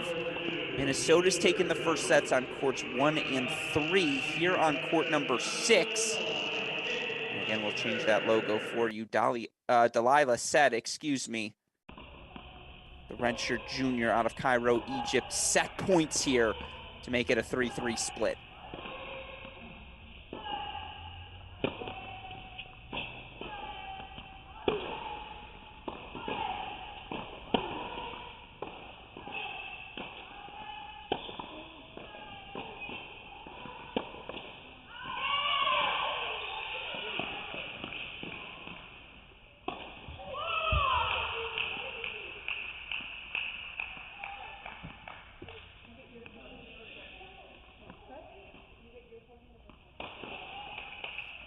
Doesn't get better than a deuce point, break point, set point, folks.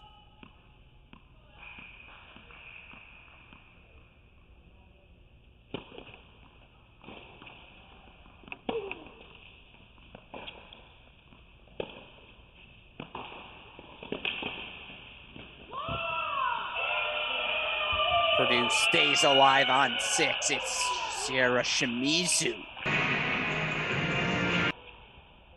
Redshirt senior with the thunderous cross-court pass. So we go to a breaker here on 6. And again, 3 first sets for Purdue as they try to charge a comeback here for this Minnesota team.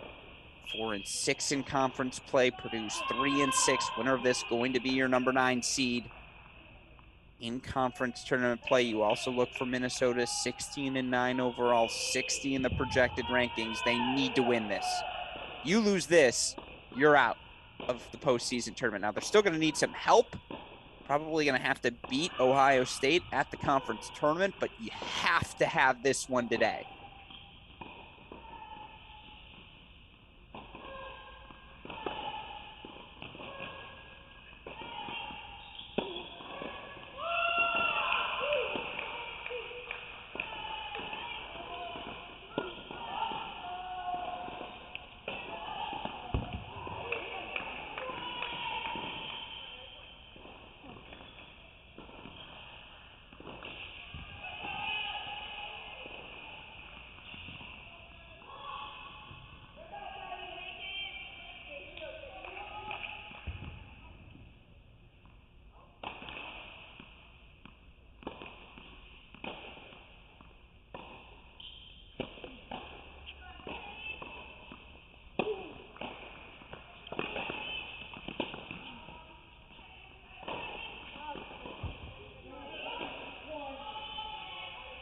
Shimizu 14 and 7 overall on the year for the Boilermakers in dual match play.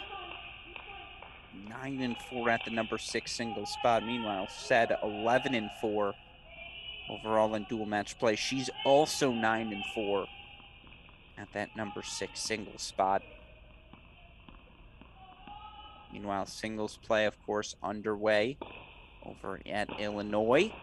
Gonna get underway at Northwestern momentarily. For now, we lock in here at this final first set, and then we'll go split screen double Purdue action. But let's see, again, how do our first sets split here?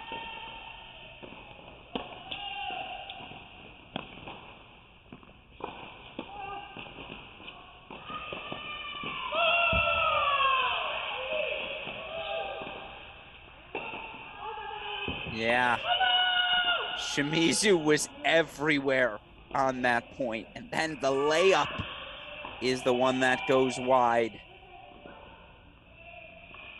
Credit to Delilah said, had set points, excuse me. Saw them evaporate, could have very easily evaporated herself in this breaker. Instead, it's a 3-love mini break lead for her.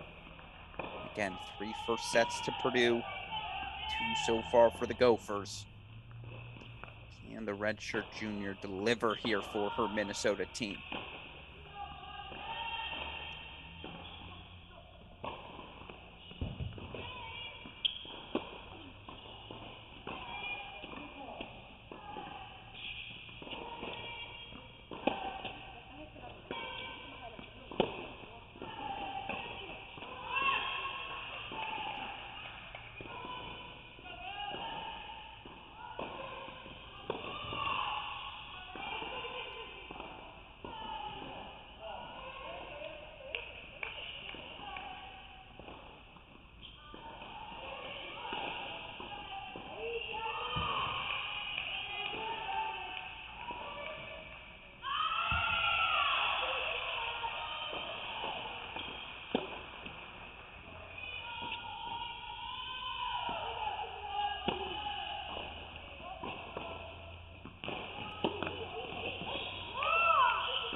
Oh, that's a fantastic effort from Delilah said, but again, the continued aggression from Shimizu. You always like a good baseline overhead, right?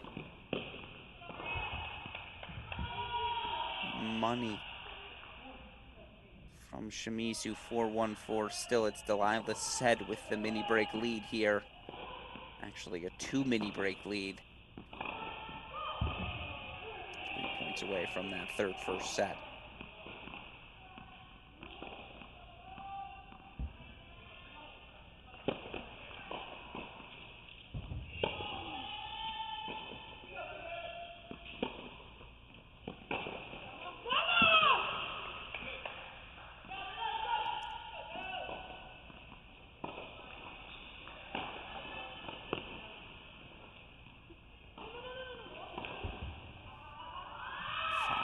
Said as we make the turn.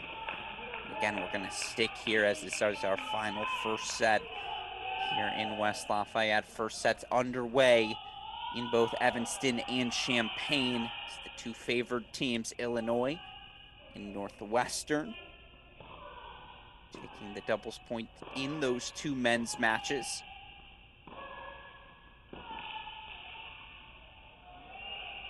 Of course, it's going to be interesting to see. We may have some of our other singles matches here finish before this tiebreaker gets done. Keep our eyes on them. 5-1 here. Delilah said, the redshirt junior. Taking on 5th-year senior, Sarah Shimizu. Said serving on the far side of your screen, up 5-1.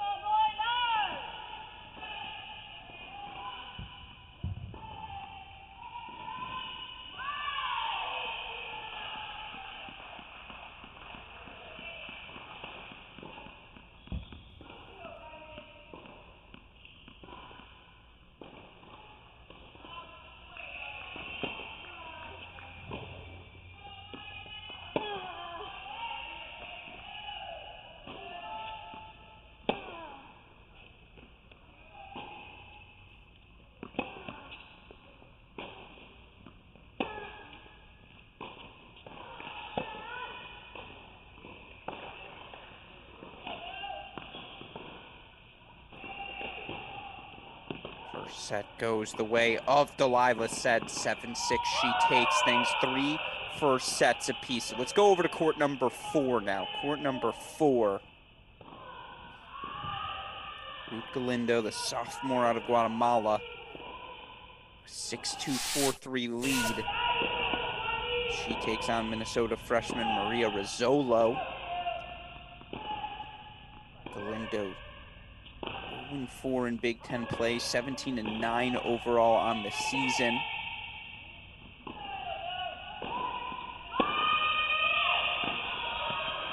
That number doesn't look like it. Excuse me, 8-7 overall on the season.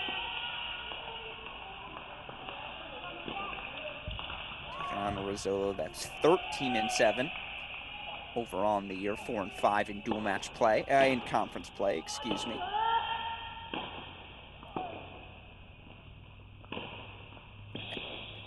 And as soon as you are ready, super producer Daniel Westhoff, let's go split screen double Purdue action. Start on court number 1 in that Illinois-Purdue matchup.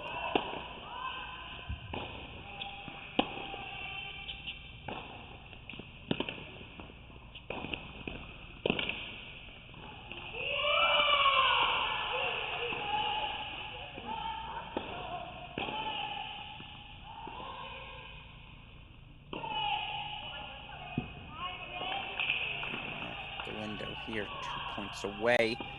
Is the sophomore from a 5-3 lead, and to put that quick point on the board for the Boilermakers. Certainly a starting point if they're to rally back today.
One game away now is Ruth Galindo.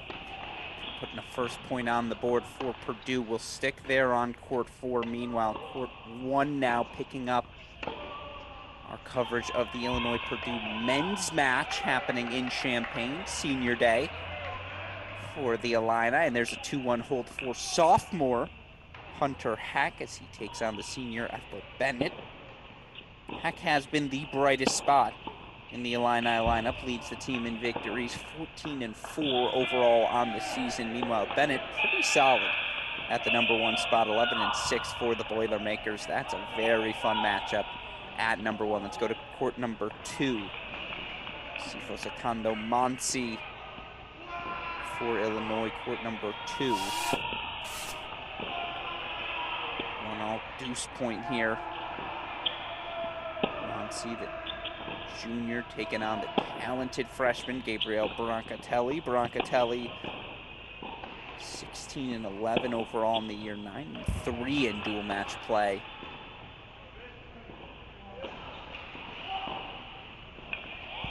It's Monsi serving on the far side of your screen.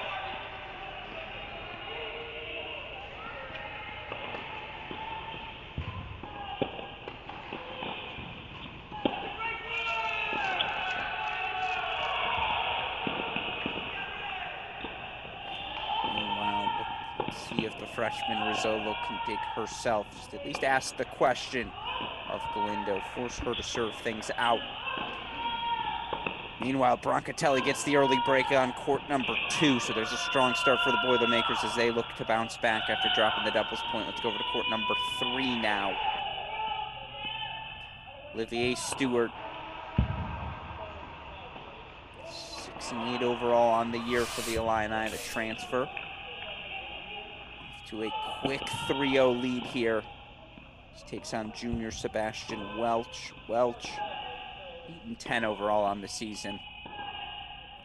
I feel like this is one the Illini should be favored in. And certainly this start from Stewart a reflection of that fact. Meanwhile, Galindo's 2 points away here. Putting a point on the board for the Boilermakers in West Lafayette.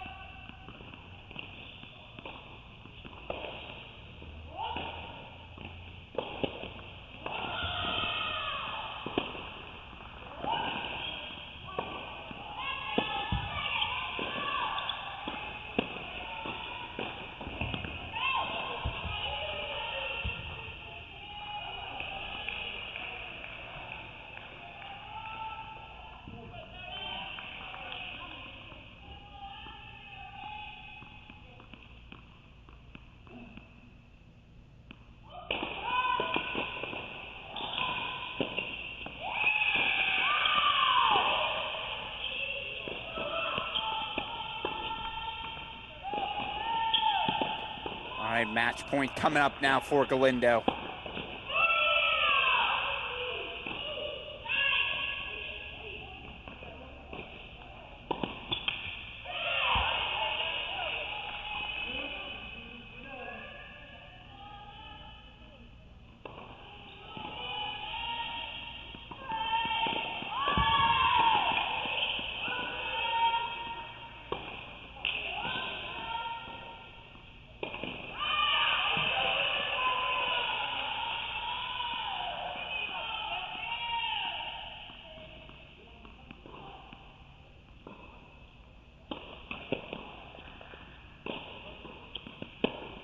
All right.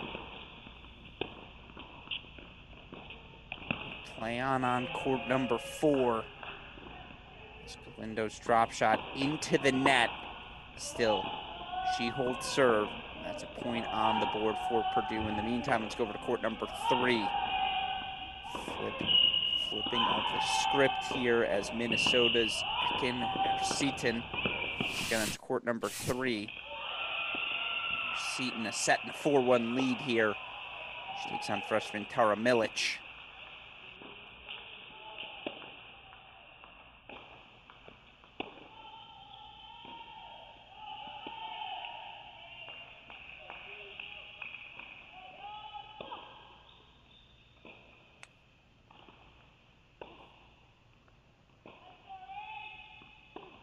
Look for Seaton, 7-8 overall. In dual match play, has played all over the top 4 of the singles lineup. Meanwhile, Milic been primarily at that number 3 spot where she's 9-6 overall. Pretty solid year for the freshman. Meanwhile, you see Stewart with the hold for love for the Illini men on 3.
Alrighty.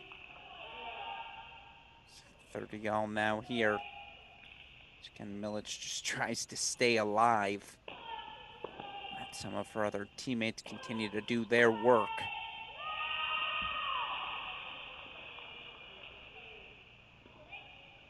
Meanwhile, Olivier Stewart continuing to cruise, just so much pressure. And Sebastian Welsh, and that's the thing for Stewart. May not have the biggest weapons, but not going to give you anything for free. And look at the wheels from Stewart there. So now Love 40's got 4 breakpoint chances to make it a 5-love lead for the Illini there.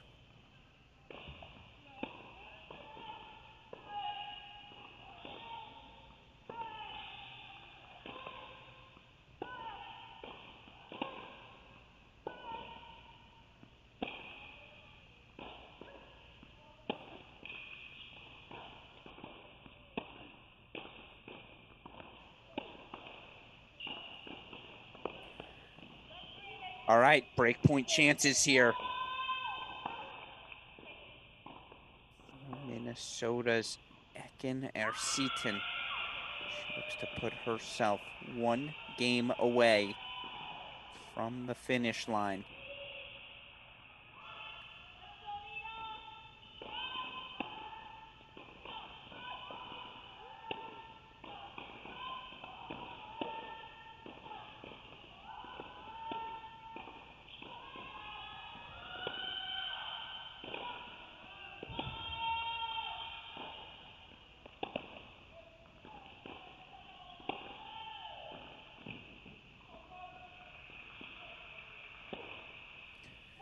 That's excellent stuff. Just excellent there from the junior out of Turkey. And now she is 1 game away from Minnesota from a 2-0 victory. Meanwhile, 5-love for Olivier Stewart on court number 3 in Champaign. Let's go over court number 4. How about this?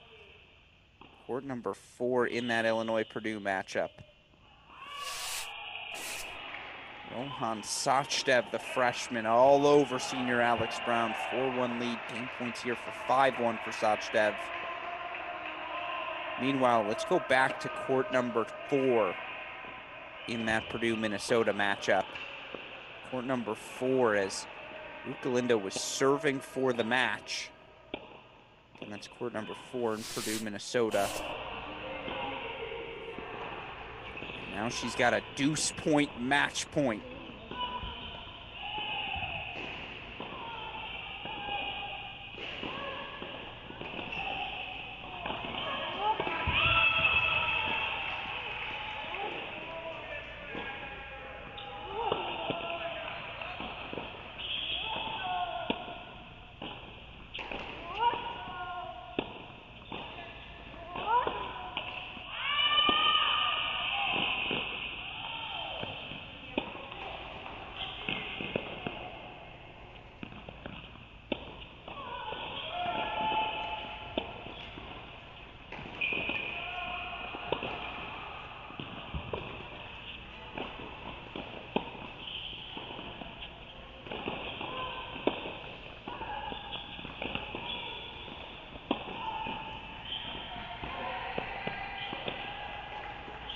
Does that drop in? It looks like it did. Yeah, we are going to play on here on court number 4. What a track down from Rizzolo. So it's 5-0 on 4. Let's go back to 3. Minnesota now can make it a 2-love lead.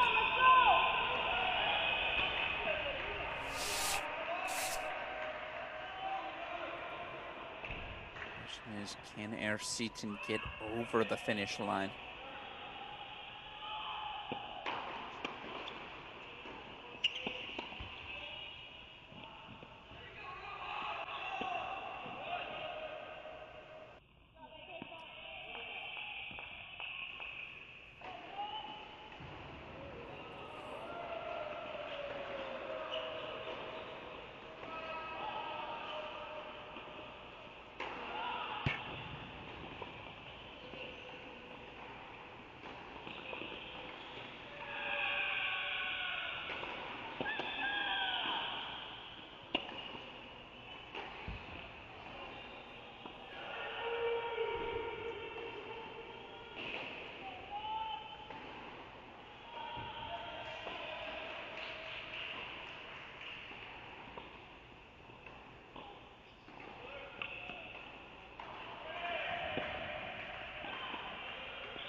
match point chances here for our Seton, 2 of them.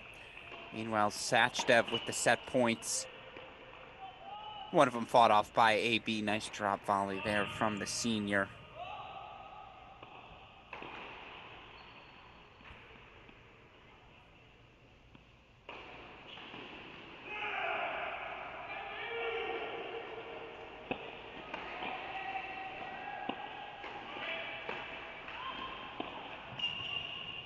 Deuce point coming up.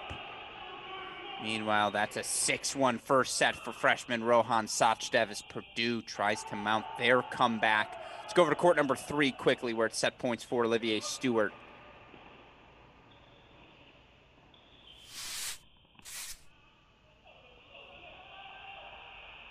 So we trade first sets, Illinois taking it on 3, Purdue on 4. Now let's go over to court number 1, where Hunter Hack a 5-2 lead on Ethel Bennett. Meanwhile,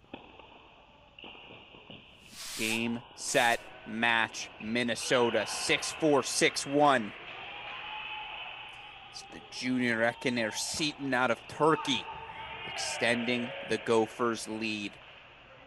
So now let's go over court number 4. We've been monitoring that match for Purdue. Ruth Galindo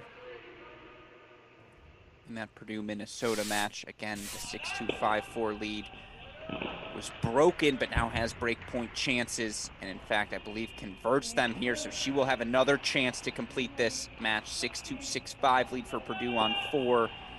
Meanwhile, the 5-2 lead for sophomore Hunter Hack just has it. Again, 14-4 this season. The sophomore was so good last year as a freshman. It just seems to have embraced the energy, atmosphere that comes in college tennis. 5-2 lead for him here over the senior Bennett. Meanwhile, let's go check in at the top of the lineup. Still a Fodor at the number 1 spot for Purdue, Minnesota. We'll just go double ones here. She's taken a 4-1 lead after dropping the first set against Rachel Hanford. Fodor, shooter out of Boca Raton, Florida. 15-4 at the number 1 spot this year. She's been excellent. Includes wins over number 50, Katie Duong. Number 33, Tessa Bonaclo of Iowa State as well. And Fodor, just a junior. Her back are the Boilermakers. Again, she's taken on sophomore Rachel Hanford. Hanford, pretty solid this year, 10-7 overall, 9-7 at the top spot. This is a matchup we could see for the next couple of years.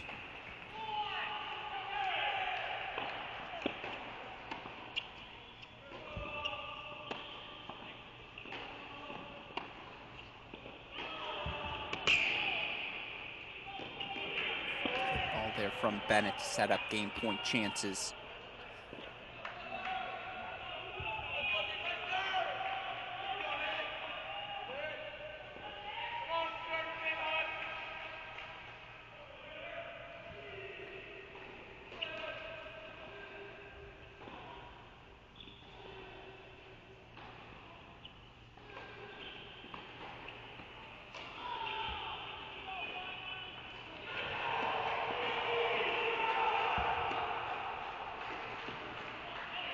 Great passing shot from Bennett. Still Heck gonna have the chance to serve for the set now, up 5-3.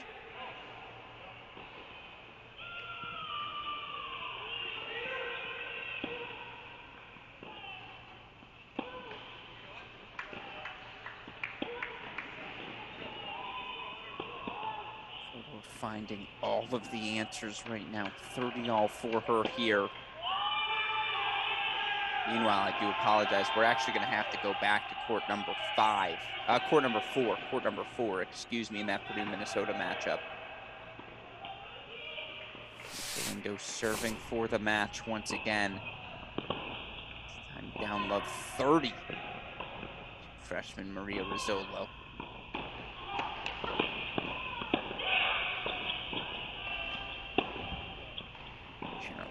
confirming just long off the racket of Rizzolo, so now 15-30.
Man, I love that Ethel Bennett forehand. Some scorching heat on that inside-out ball. 15-30 for him. Meanwhile, Lindo now 2 points away from putting her Purdue team on the board. Long thought here before her 30-all serve.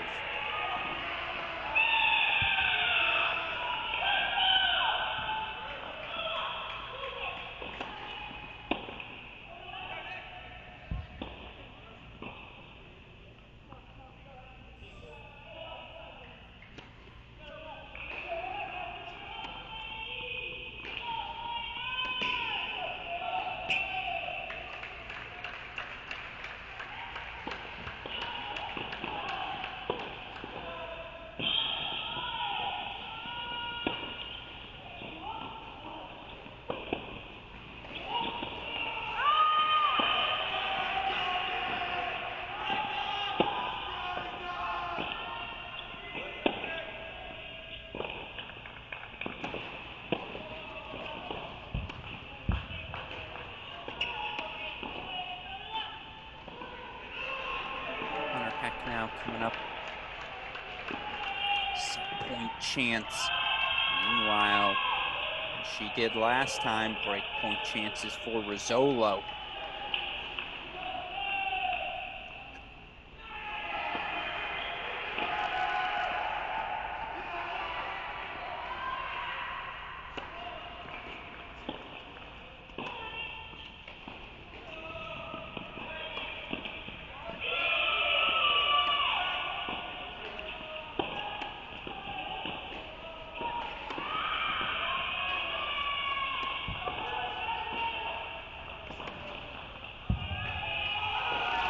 First set goes to sophomore Hunter Hack. Big roar for the Illini. They've taken 2 first sets now. Court 1 and court number 3. Meanwhile, let's go over to court number 6 in Champaign. Haven't checked in on that one. Michael Wozniak.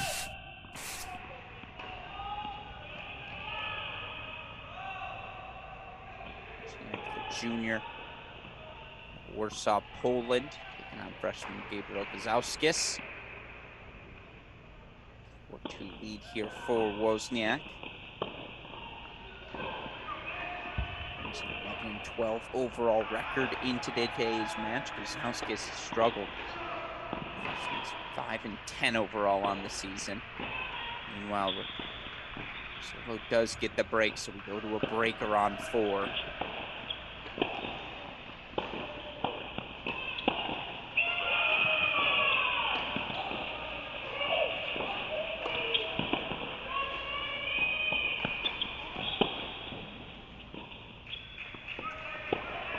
And while we'll keep our eye on this match, can we go back to court number 1? Celia Fodor closing in on the split for Purdue, and having dropped 3 first sets, Purdue was always going to need at least 1 3-set victory here. Hanford gained points, but Fodor with the 5-1 lead.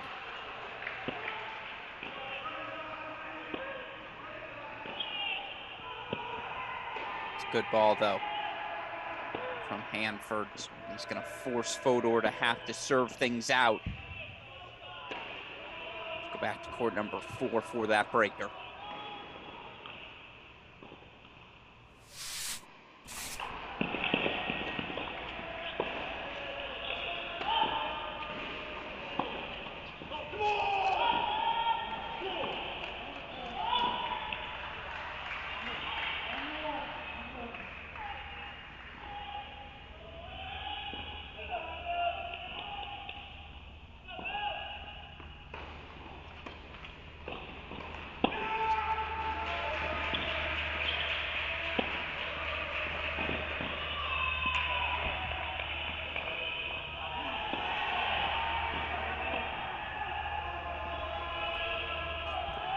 Chances for Wozniak. Meanwhile, the early 2-love mini break lead goes to Rizzolo.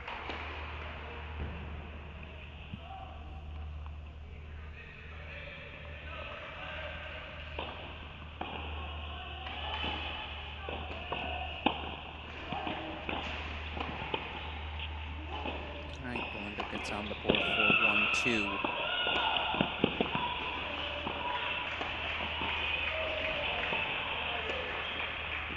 Meanwhile, Wozniak goes into the net, so break point chances for the Goose to get back on serve here.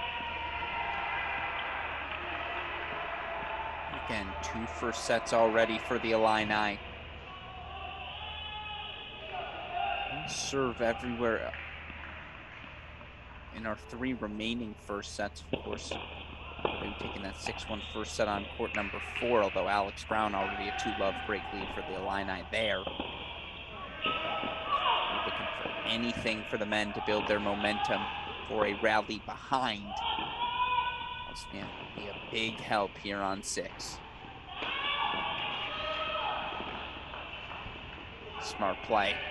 Serve and volley leads to the deuce point hold. It's 5-2 Illini over on court number 5-2 Purdue, excuse me, over on court number 6. Let's go to court number 2. Brancatelli, Monsi. Brancatelli up a break 4-3. The deuce point coming up. Let's see who captured it.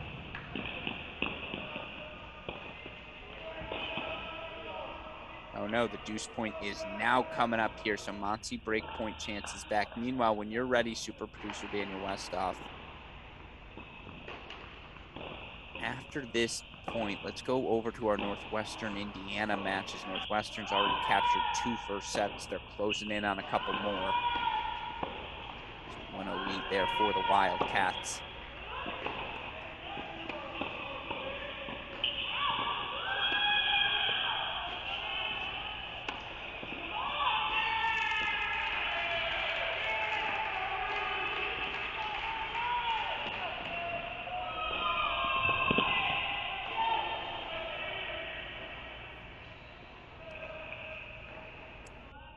Brancatelli holds for 5-3. He's 1 game away from a second first set.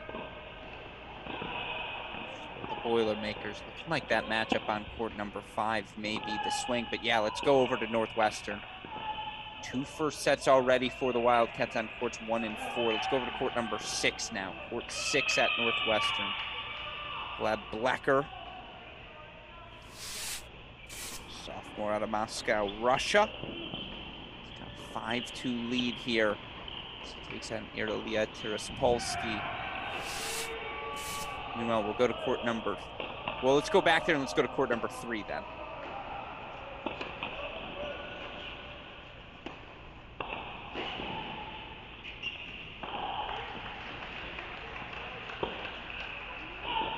If we can again, let's go back to that Northwestern Indiana match, court number 3. It's Trice Pickens, the senior. 15-5 overall has been one of the strongest points for the Wildcats. He's got a 5-3 lead here as he takes on junior Luka Vukovic. Vukovic 6-11 overall on the season for the Hoosiers. Meanwhile, again, Rizzolo 4-2 lead here at the turn of ends.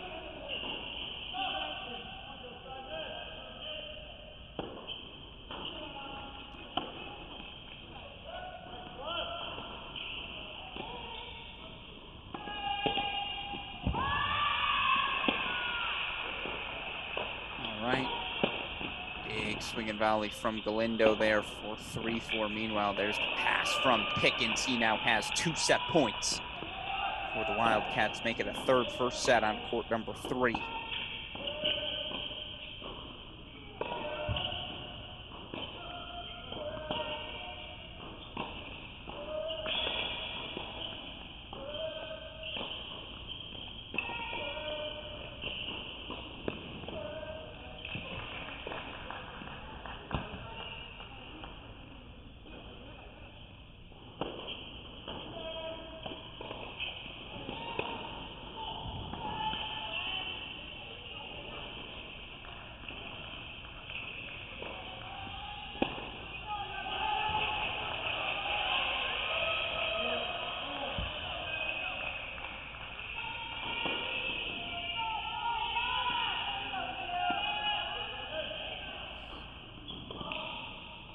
Six-three first set goes to Trice Pickens. That's 3 now for the Wildcats. They're halfway home. Let's go back to court number 6.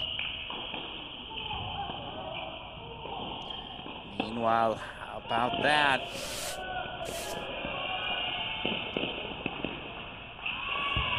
Purdue's Ruth Galindo. It is not 7-6, folks. It is 6-all, but 5-4 now in the breaker.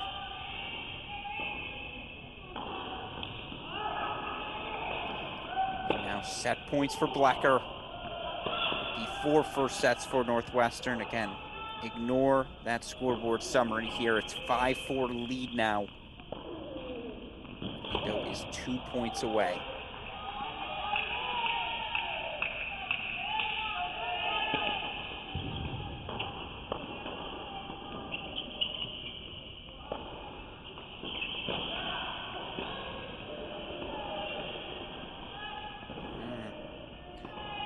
Fault makes it 5-all.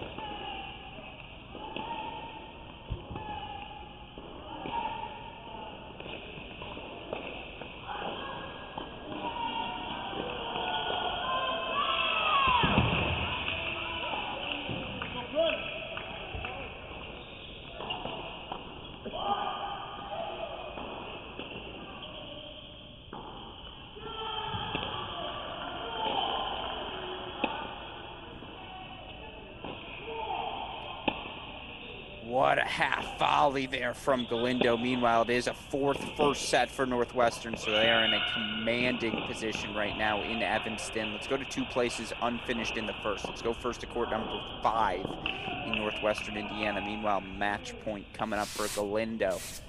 She looks to put her Purdue team on the board. Oh, interesting. I think this is court number 4, super producer Daniel Westoff. This is Presley Henaman, who's got a 6-0, 1-0 lead here at the number 4 spot. And if we can go to court number 5 in that Northwest, here we go, 5-all, first set, 15-all, Michael Andre taking on Brian Berdusco.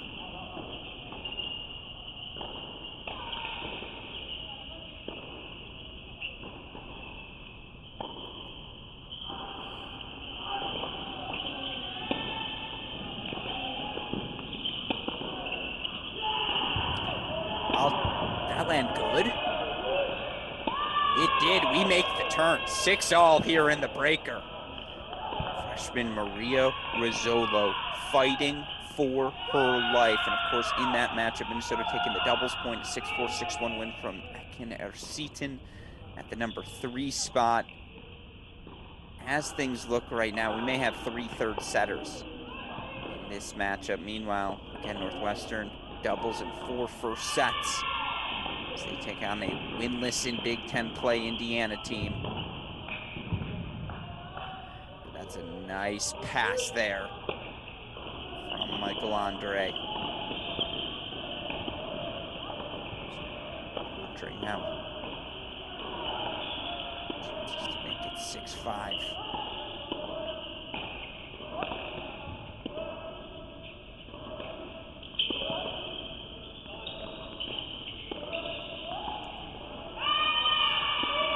She's 30-all.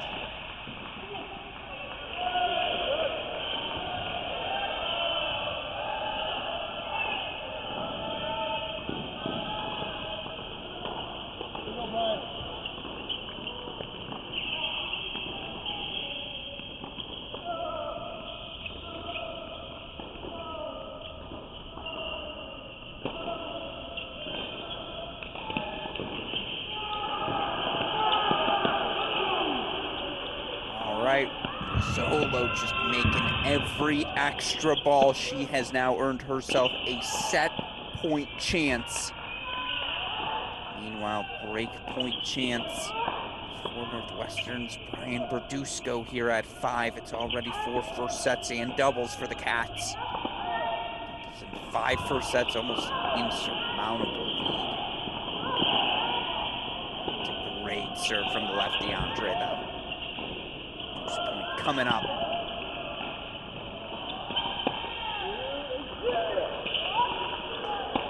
Meanwhile, we're going 3 on court number 4. Maria Rizzolo scraps her way out of a match point deficit. Now forces the third set. Meanwhile, 6-5 for Indiana now at the number 5 position. So we're going to do a double switch here. Let's go over to court number 2 in that Northwestern Indiana match. And again, right now in Purdue, Minnesota, looks like we may have a plethora of third sets. Third sets already forced on courts 1, 4, and 5. Let's quickly pop over to court number 6 in that Purdue, Minnesota matchup. Court number 6.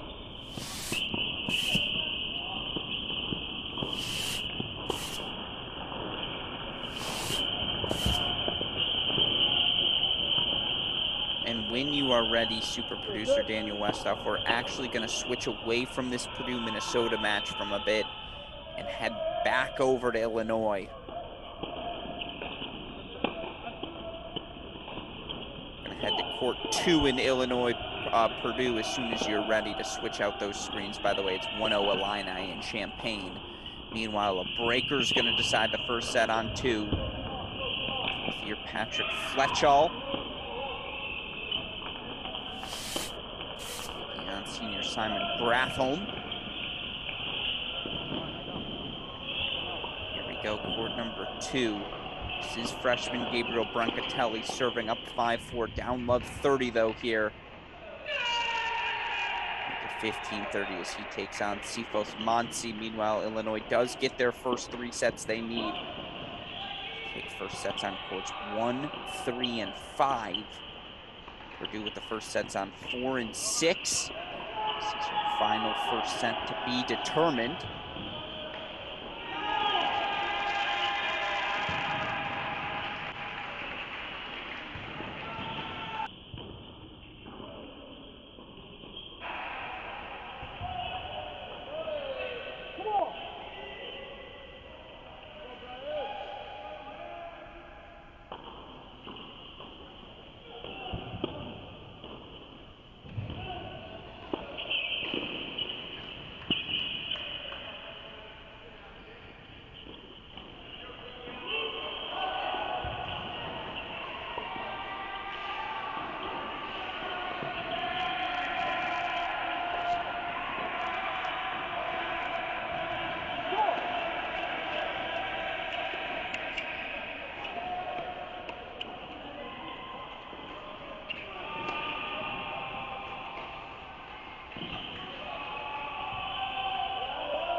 He gets the break back 4-5 all.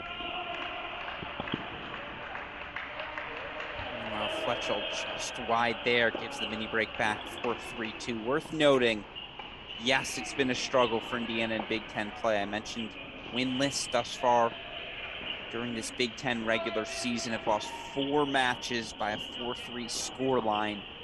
Through all of that has been the growth of Patrick Fletcher. Fourth year leads his Indiana team in singles victories, 11-6 overall on the season. Again, his team may have dropped doubles in 4 first sets, but Fletcher right there. Senior Simon Brathholm today.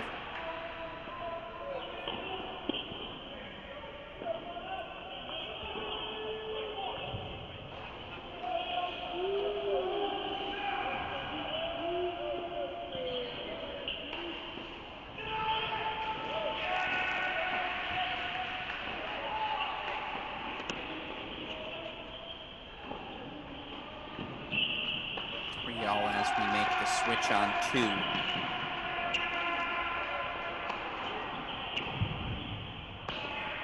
Can we quickly check in on court 5 in Northwestern Indiana? Quick check on court 5 as you see the drop volley there from Sifo Monsi. But we've got, okay, breaker coming up on 5 as well. So 2 tie breaks to decide our final 2 first sets over in Northwestern Indiana. Let's go back to court number 2. We'll catch the end of Fletcher Brathholm, then we'll be back here for the Andre Berdusco battle.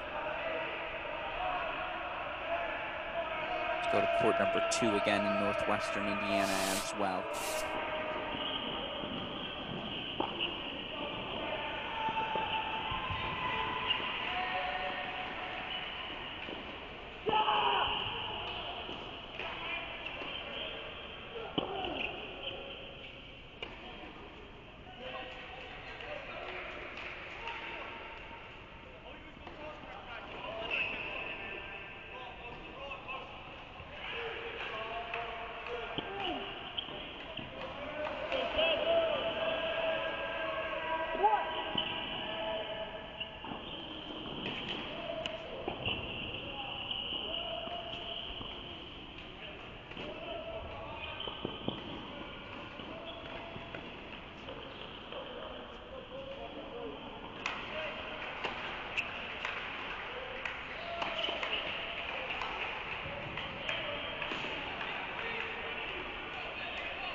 Now all of a sudden it gets complicated for Monsi. Deuce point coming up. Meanwhile, I feel like, again, Brathholm takes this breaker. Doubles in 5 first sets. Almost an insurmountable lead for the Hoosiers to overcome.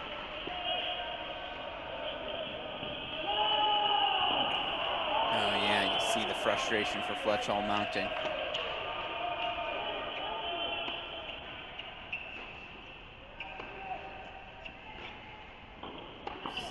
6-3 now, set points for Brathholm.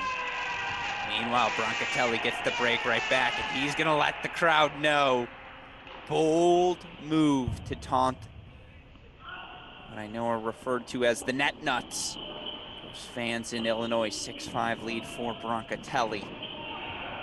He looks to earn another first set for the Boilermakers. Meanwhile, let's go over to court number 3 quickly in Illinois-Purdue. Match points for Olivier Stewart. 6-love, 5-love lead on junior Sebastian Welch.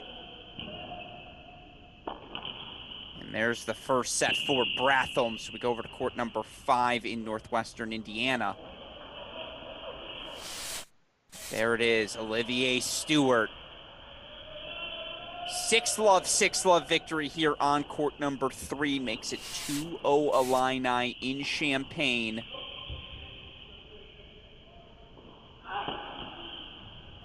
that in mind. Again, it's a 2-0 lead for Illinois. Where are the other points going to come from? Well, let's look where they won their first sets. We'll start out court number 5, a match we have not yet checked in on in Illinois-Purdue. So double 5 vision here. I love it. Nick Meister, junior transfer, has been, again, one of those revelations in the lineup. Excuse me, Meister, the senior. 7-7 overall in the year. The lefty's just a grinder. Gonna make you earn everything. Right now, he's got a 6-3, 6-2 lead on freshman Piotr Gallus. Gallus, solid maiden campaign. 5-5 overall in singles matches here in conference play. Is the freshman lefty. A little lefty on lefty action. You love to see it. Meanwhile, again, 5 first sets for the Northwestern men. Here on court number 5, it's senior Brian Berdusco looking to make it 6.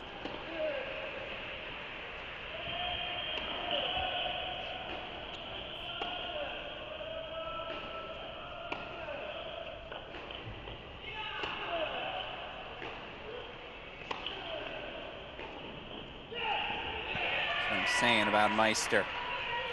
It's all simple, all at the wrist, all in front of his body, but just again, gonna make ball after ball after ball.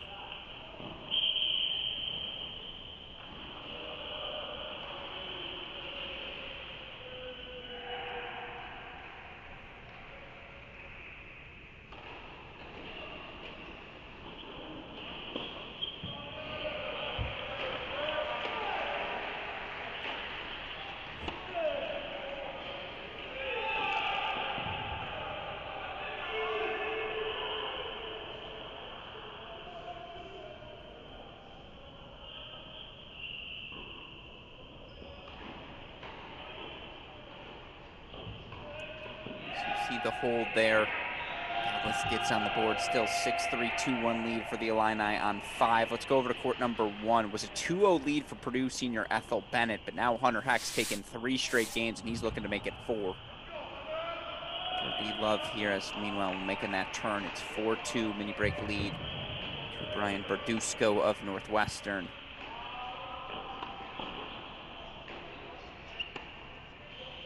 And again, monitoring 3 matches right now on our stream. Earlier today, Ohio State closing out an undefeated regular season for the women, 4-0 win over Rutgers. Meanwhile, it's 2-1 Minnesota leads Purdue.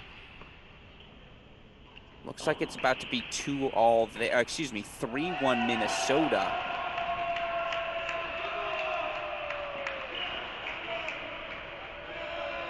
Three third set matches to decide things.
Set points coming up for Berdusco on 5.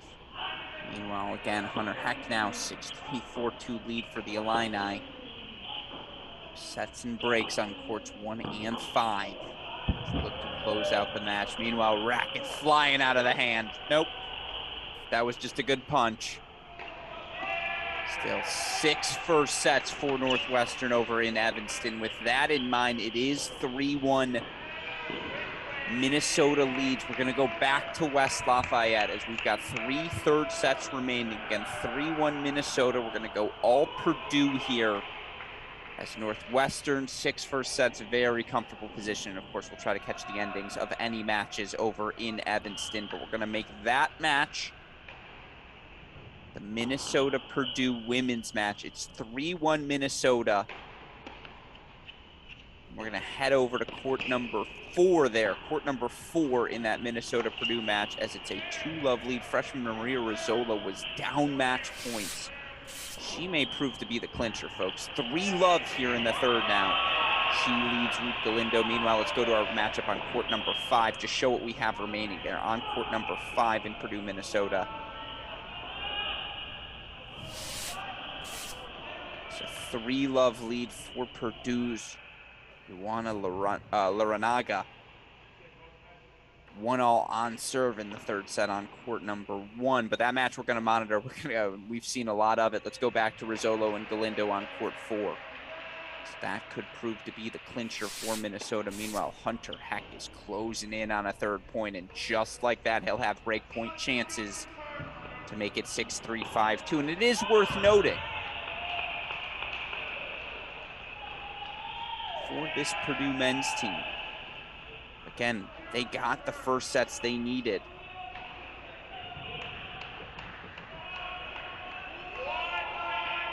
On courts 4 and 6. Monty, by the way, forced to break around 2. Now a deuce point coming up for Bennett. So all hope is not quite lost for the Boilermakers, but you may hear a voice warming up in the background.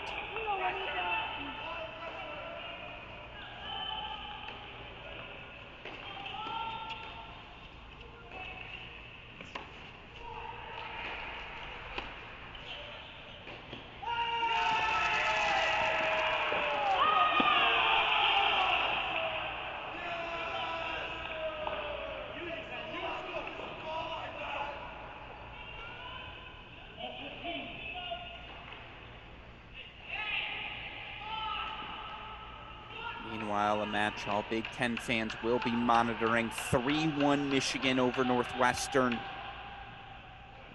That match happening in Ann Arbor. Just like we're going to have 3 third sets to decide that one as well. Meanwhile, Hunter Heck is now 1 game away for the Illini. 6-3, 5-2 lead here over the senior Ethel Bennett. Let's go over to court number 4 in Illinois-Purdue as Alex Brown serving to force a split.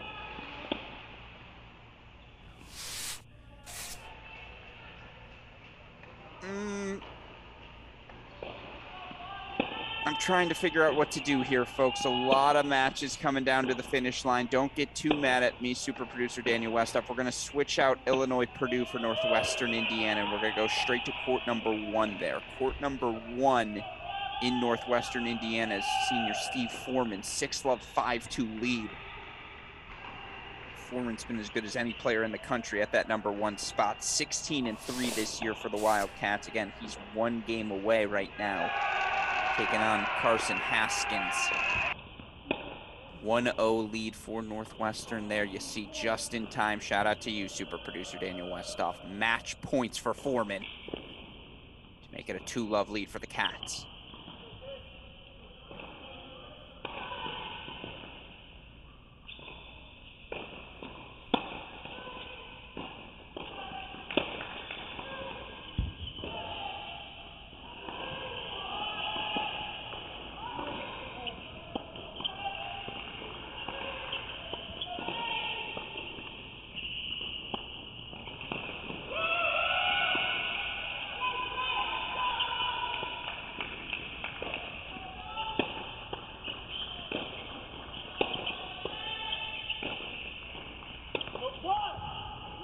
Just wide there from Foreman, so Haskins stays alive. Still a 2nd match point coming. Meanwhile, Lindo gets on the board.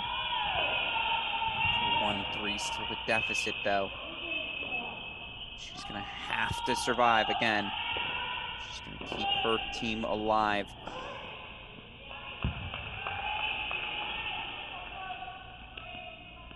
Meanwhile, can we quickly switch? Just trying to think of the best way to do this.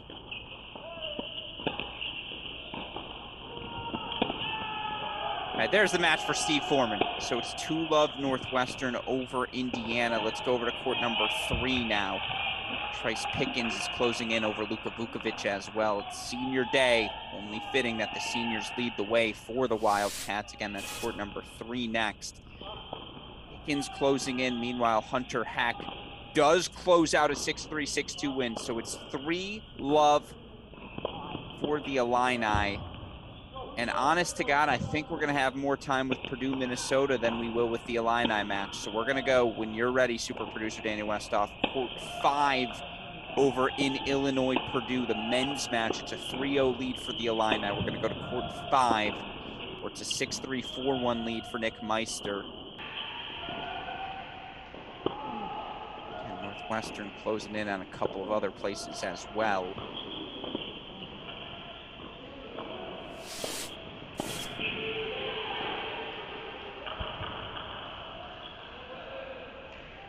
Just missing that one, so 40-30 chance here, as you see, 2-1, 6-3, 4-1. Let's go over to court number 2 in the meantime in Illinois, Purdue. Sifo Monsi, Gabriel Brancatelli in a first set breaker.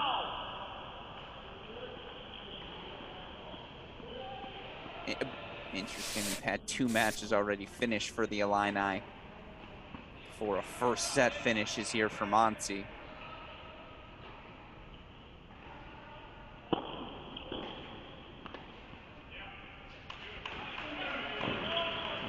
Lead now, though, for the junior. All-American last season was Monsi at that number 2 singles role for the Illini. Meanwhile, deuce point coming up for Pickens. Again, 6-3, 4-1 lead. You feel like a break here. It's essentially the match. Pickens looks to close out on senior day in the right sort of fashion.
See now,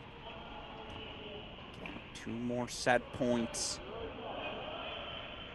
While look at this number 3 singles spot over here in Evanston. Indiana just looking to stay alive. But Trice Pickens now 1 game away, gifting the Wildcats a 3-love lead. Meanwhile, there's the 7-6 first set for Monsi on 2. So let's go over to court number 5 in Illinois, Purdue. That's the match we're monitoring closest to the finish line. With a set and 4-1 lead for senior Nick Meister. Meister serving on the near side of your screen. 30 all for him. This takes on freshman Piotr Gallus for Purdue. Meanwhile, Pickens is now 1 point away from a 3-love Wildcat lead. And again, Northwestern perfect so far on the day. Doubles, 6 first sets in singles. And now a 3-0 lead overall. Trice Pickens, 6-3, 6-1. And he and Foreman two winningest players in this Northwestern singles lineup by a long shot. They continue their winning ways here today. Again, 3-0 lead now for the Wildcats. We go over to court number 6. Court number 6 with Gleb Blecker. 6-2, 4-all for Northwestern. Interesting, that's a break back for the freshman Gallus on Meister still. Illinois just 2 games away, closing out the 4-0 win. Meanwhile, how about this? All right, Blecker was up a set in 4-2. Now, all of a sudden, it's Indiana's Ilya Tiraspolsky. Perhaps too little too late. Making a bit of a push here for the Hoosiers.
All right, 5-4 lead for Tiraspolsky now.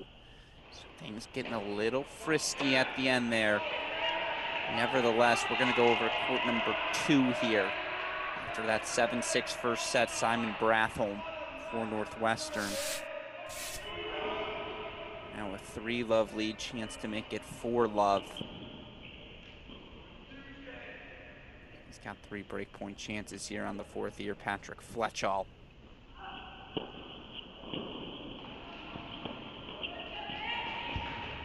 Fletcher a bit wild there, though, so 7-6, 4-love as Northwestern closing in on the victory. Meanwhile, it's a 4-1 lead for Minnesota freshman Maria Rizzolo. She's 2 games away from delivering a hard-fought 4-1 road victory for a Minnesota women's team, breathing their last gasps as they hope to make a postseason push.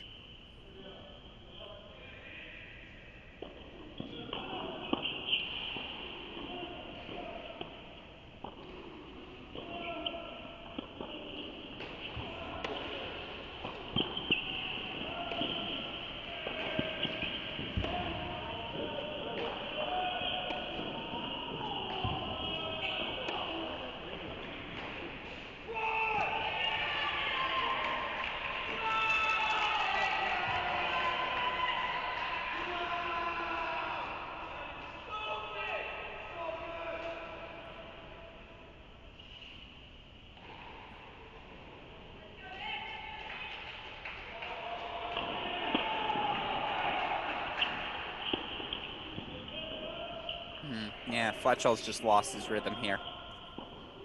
Errors piling up. Credit to Brathholm for forcing those errors, certainly. Just asking question after question of the Hoosier. Meanwhile, breakpoint chances for Meister to put himself 1 game away. For what it's worth, Galindo just got a break back for 2-4. Freshman Gallus. Both words for the chair umpire. I don't think he loved that Meister celebration on the error.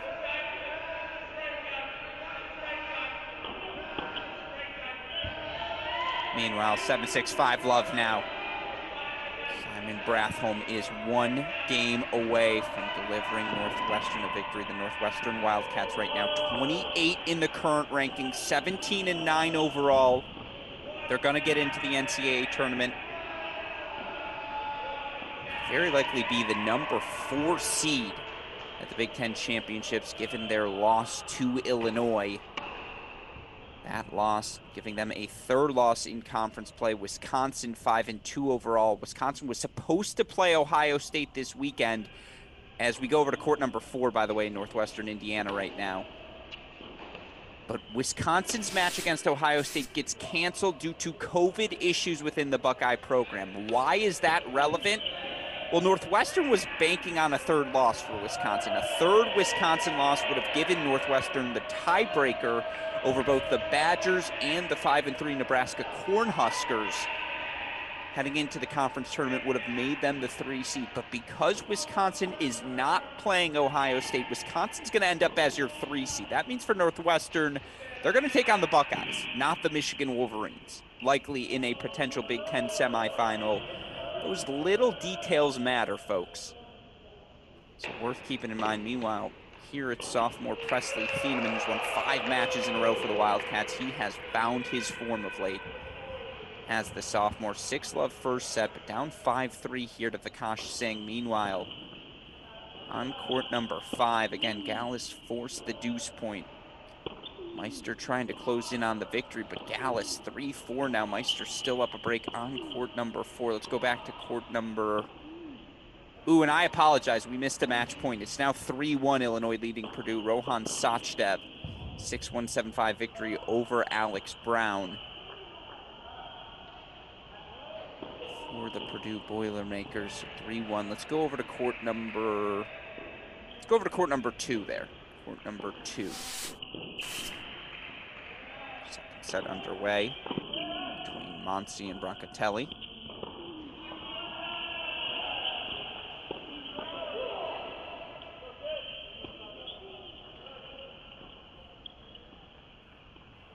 Meanwhile, the lead here gives us the excuse we need. Let's go back to court 2 in Northwestern Indiana. Simon Brathholm, the senior, closing in 7-6, 5-love lead on Patrick Fletcher. Fletcher serving here 30-15. And 40-15 now for the Hoosier.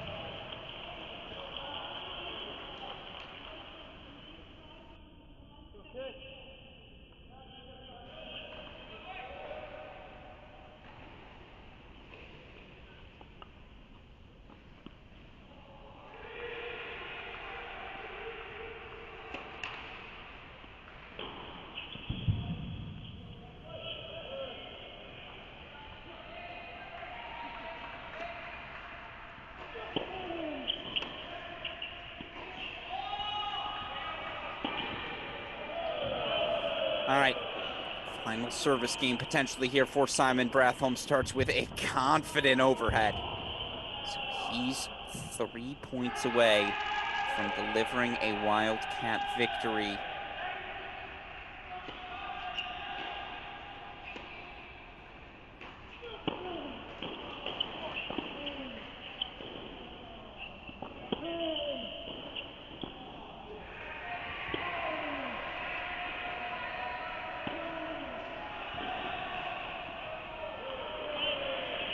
Yeah, that was wide.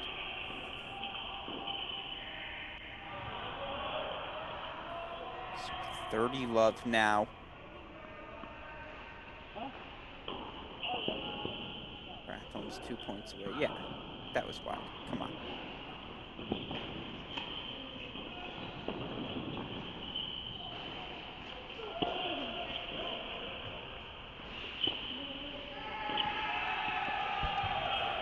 Fletcher sends the forehand pass long, so match points. Let's go full screen here, Northwestern Indiana. Match points coming up for the Cats as they look to close out their regular season here in a winning fashion in Evanston.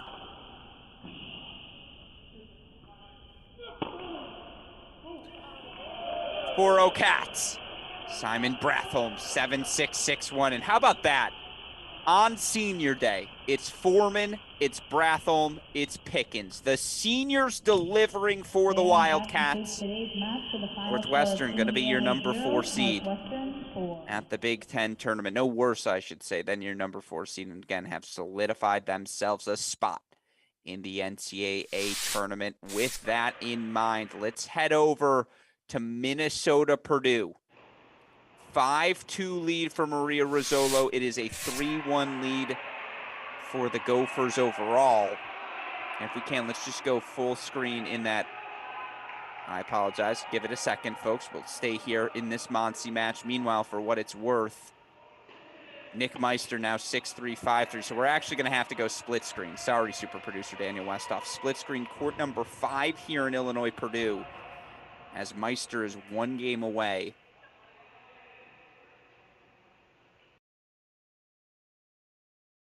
So we see Monsi taking a 2-1 lead here in the second set.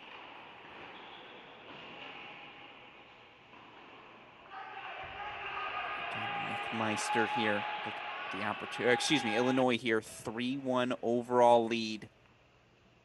The Illini fighting for their NCAA tournament lives right now. They are currently 12-13 overall. Number 52 in the projected rankings.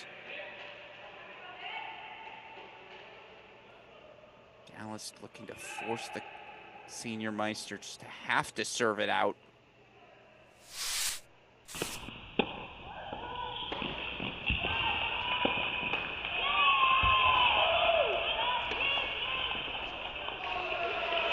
See it now on the right side of your screen. 3-1 Minnesota. The freshman Maria Rizzolo was down match points in the second set. It was a 6-2, 5-4 lead, 6-2, 6-5 lead for Purdue's window. And yet in the end, right now, again, it's Rizzolo, Oh, and there we see, by the way, Rizzolo broken 4-5-3, but Ruth Galindo serving here down 3-5. For what it's worth, Minnesota's up a break 4-3 in the third on 1. It's 5-1 Purdue in the third on 5.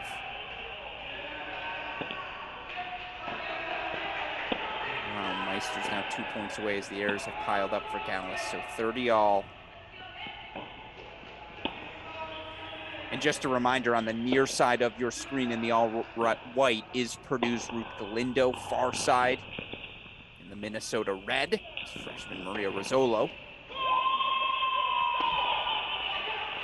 Match points Meister.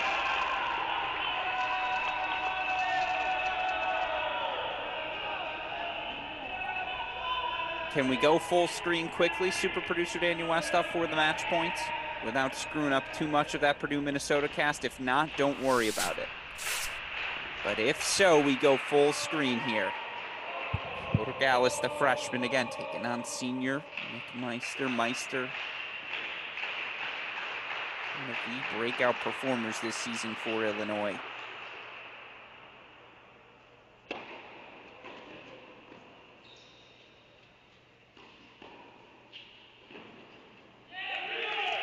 Oh, Meister's eyes lit up when he got that forehand pass. Good guess from the freshman Piotr Gallus. And now the deuce points coming up. We go back to the ad side.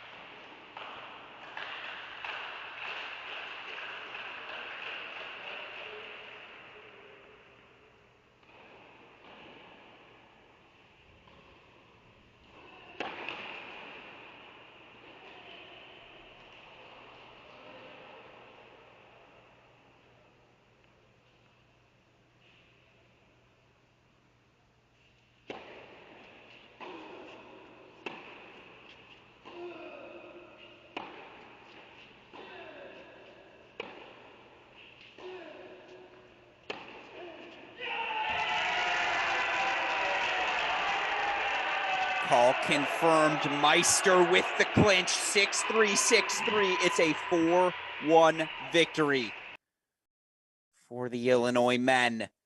And with it, Illinois back to 500. I mean, look, they're going to have a shot at a Wisconsin. They're going to have a shot at a Michigan. Never say never with the Illini. 4-1 win for them to keep their postseason hopes alive. Meanwhile, this is our first match of the day. It started at noon. We're still battling in West Lafayette. Serving on the near side of your screen, Ruth Galindo, the sophomore out of Guatemala.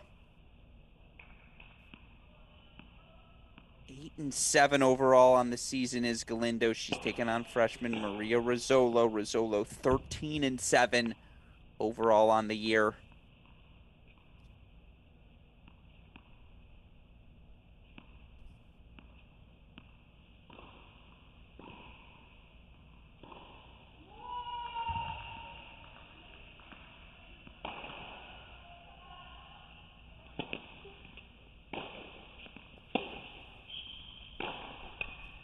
Again, it's 5-1 Purdue leads on court number 5 in the third. 5-3 Minnesota in the third set on court number 1. So we'll monitor both of those matches.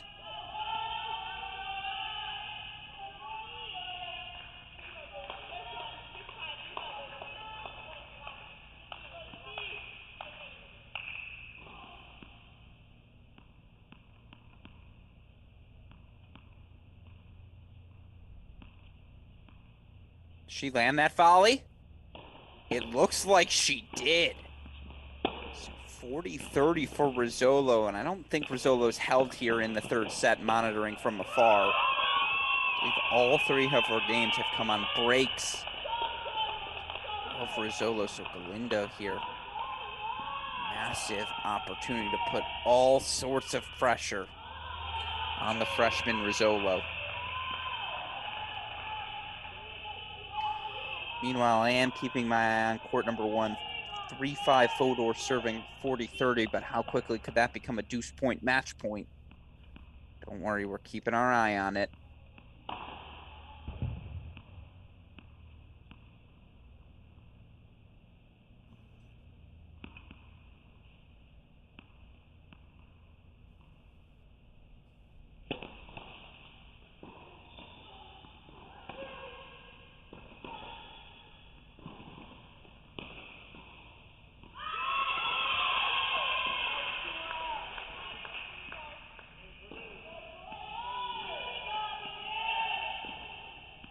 I swear to God she's stalling. See if that deuce point ends. No, it doesn't. Fodor holds for 4-5. It is not a stall.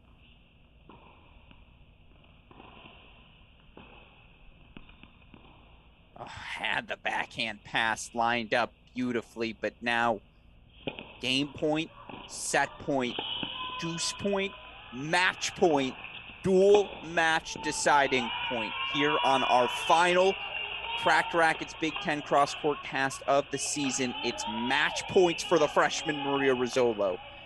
Down match points earlier to sophomore Ruth Galindo.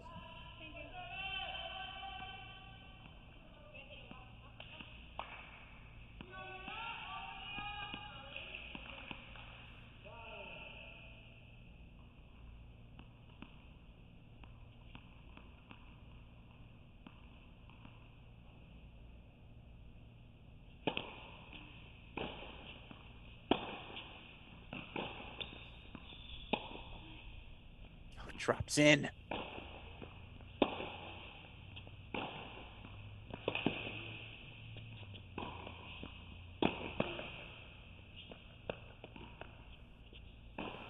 Galindo survives. 4-5.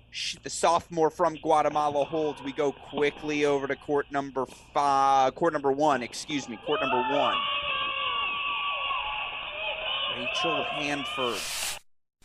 A 5-4 lead here in the third set. Hanford 10-7 overall in dual match play is the sophomore from Ontario. She's taken on 15-4 Celia Fodor.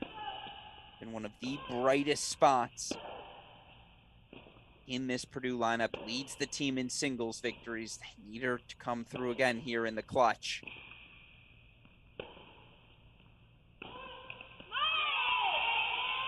15-all, and again, it's Fodor on the near side, Hanford on the far.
That's a match point fought off by Fodor. Still 2 more to come here for Rachel Hanford and Minnesota, the Gophers. 16-9 overall. 10 spots out of the Big Ten tournament. This puts them that much of the NCAA tournament.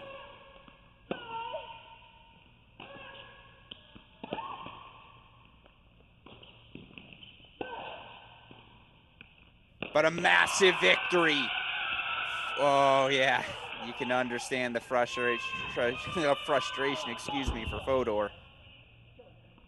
Last match of the season at home, undeniably frustrating. Still, what an effort. What a match from these two teams. And in the end, it's Minnesota 4-1 overall victory. They will be your number 9 seed at next week's Big Ten Conference tournament. But with that said, that'll do it for our final Cracked Racquets Big Ten CrossCourt cast of the season. And again, to all of you who tuned in throughout the course of the year, we cannot thank you enough for the opportunity. To the coaches, players, administrators for these Big Ten schools who gave our Cracked Racquets team the opportunity to do this week in, week out, we cannot thank you enough as we continue our mission here at Cracked Racquets to provide college tennis with the platform it deserves, provide college tennis fans with the sort of coverage they deserve.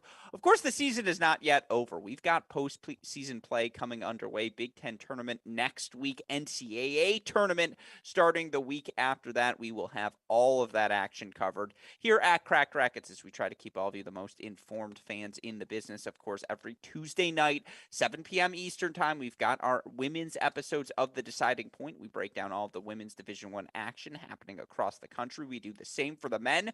Thursdays at 7 p.m. Eastern time. Again, that's Tuesdays, 9 p.m. Eastern time. Thursdays, 7 p.m. Eastern time for our episodes of The Deciding Point. Again, a massive thank you to super producer Daniel Westoff. I cannot stress enough how many hours he put in, week out, to making these broadcasts as seamless as possible. A massive thank you to the coaches, the administrators, the players, again, who fought for us to have this opportunity. And then a huge thank you to all of you who tuned in to make this sort of effort worthwhile. Hopefully, we will have more coverage for you, if not during 2022 postseason play, then throughout the rest of the summer, throughout the rest of the fall. Of course, hopefully we will be back next season as well. But again, a massive thank you to all of you who tuned into our Big Ten CrossCourt cast throughout the course of the year. With that said, for the final time, for super producer Daniel Westoff and all of our friends at the Big Ten, I am Alex Gruskin. You have been watching our Cracked Racquets CrossCourt cast. We thank all of you who have tuned in throughout the season, and we will see you all next time. Thanks, everyone.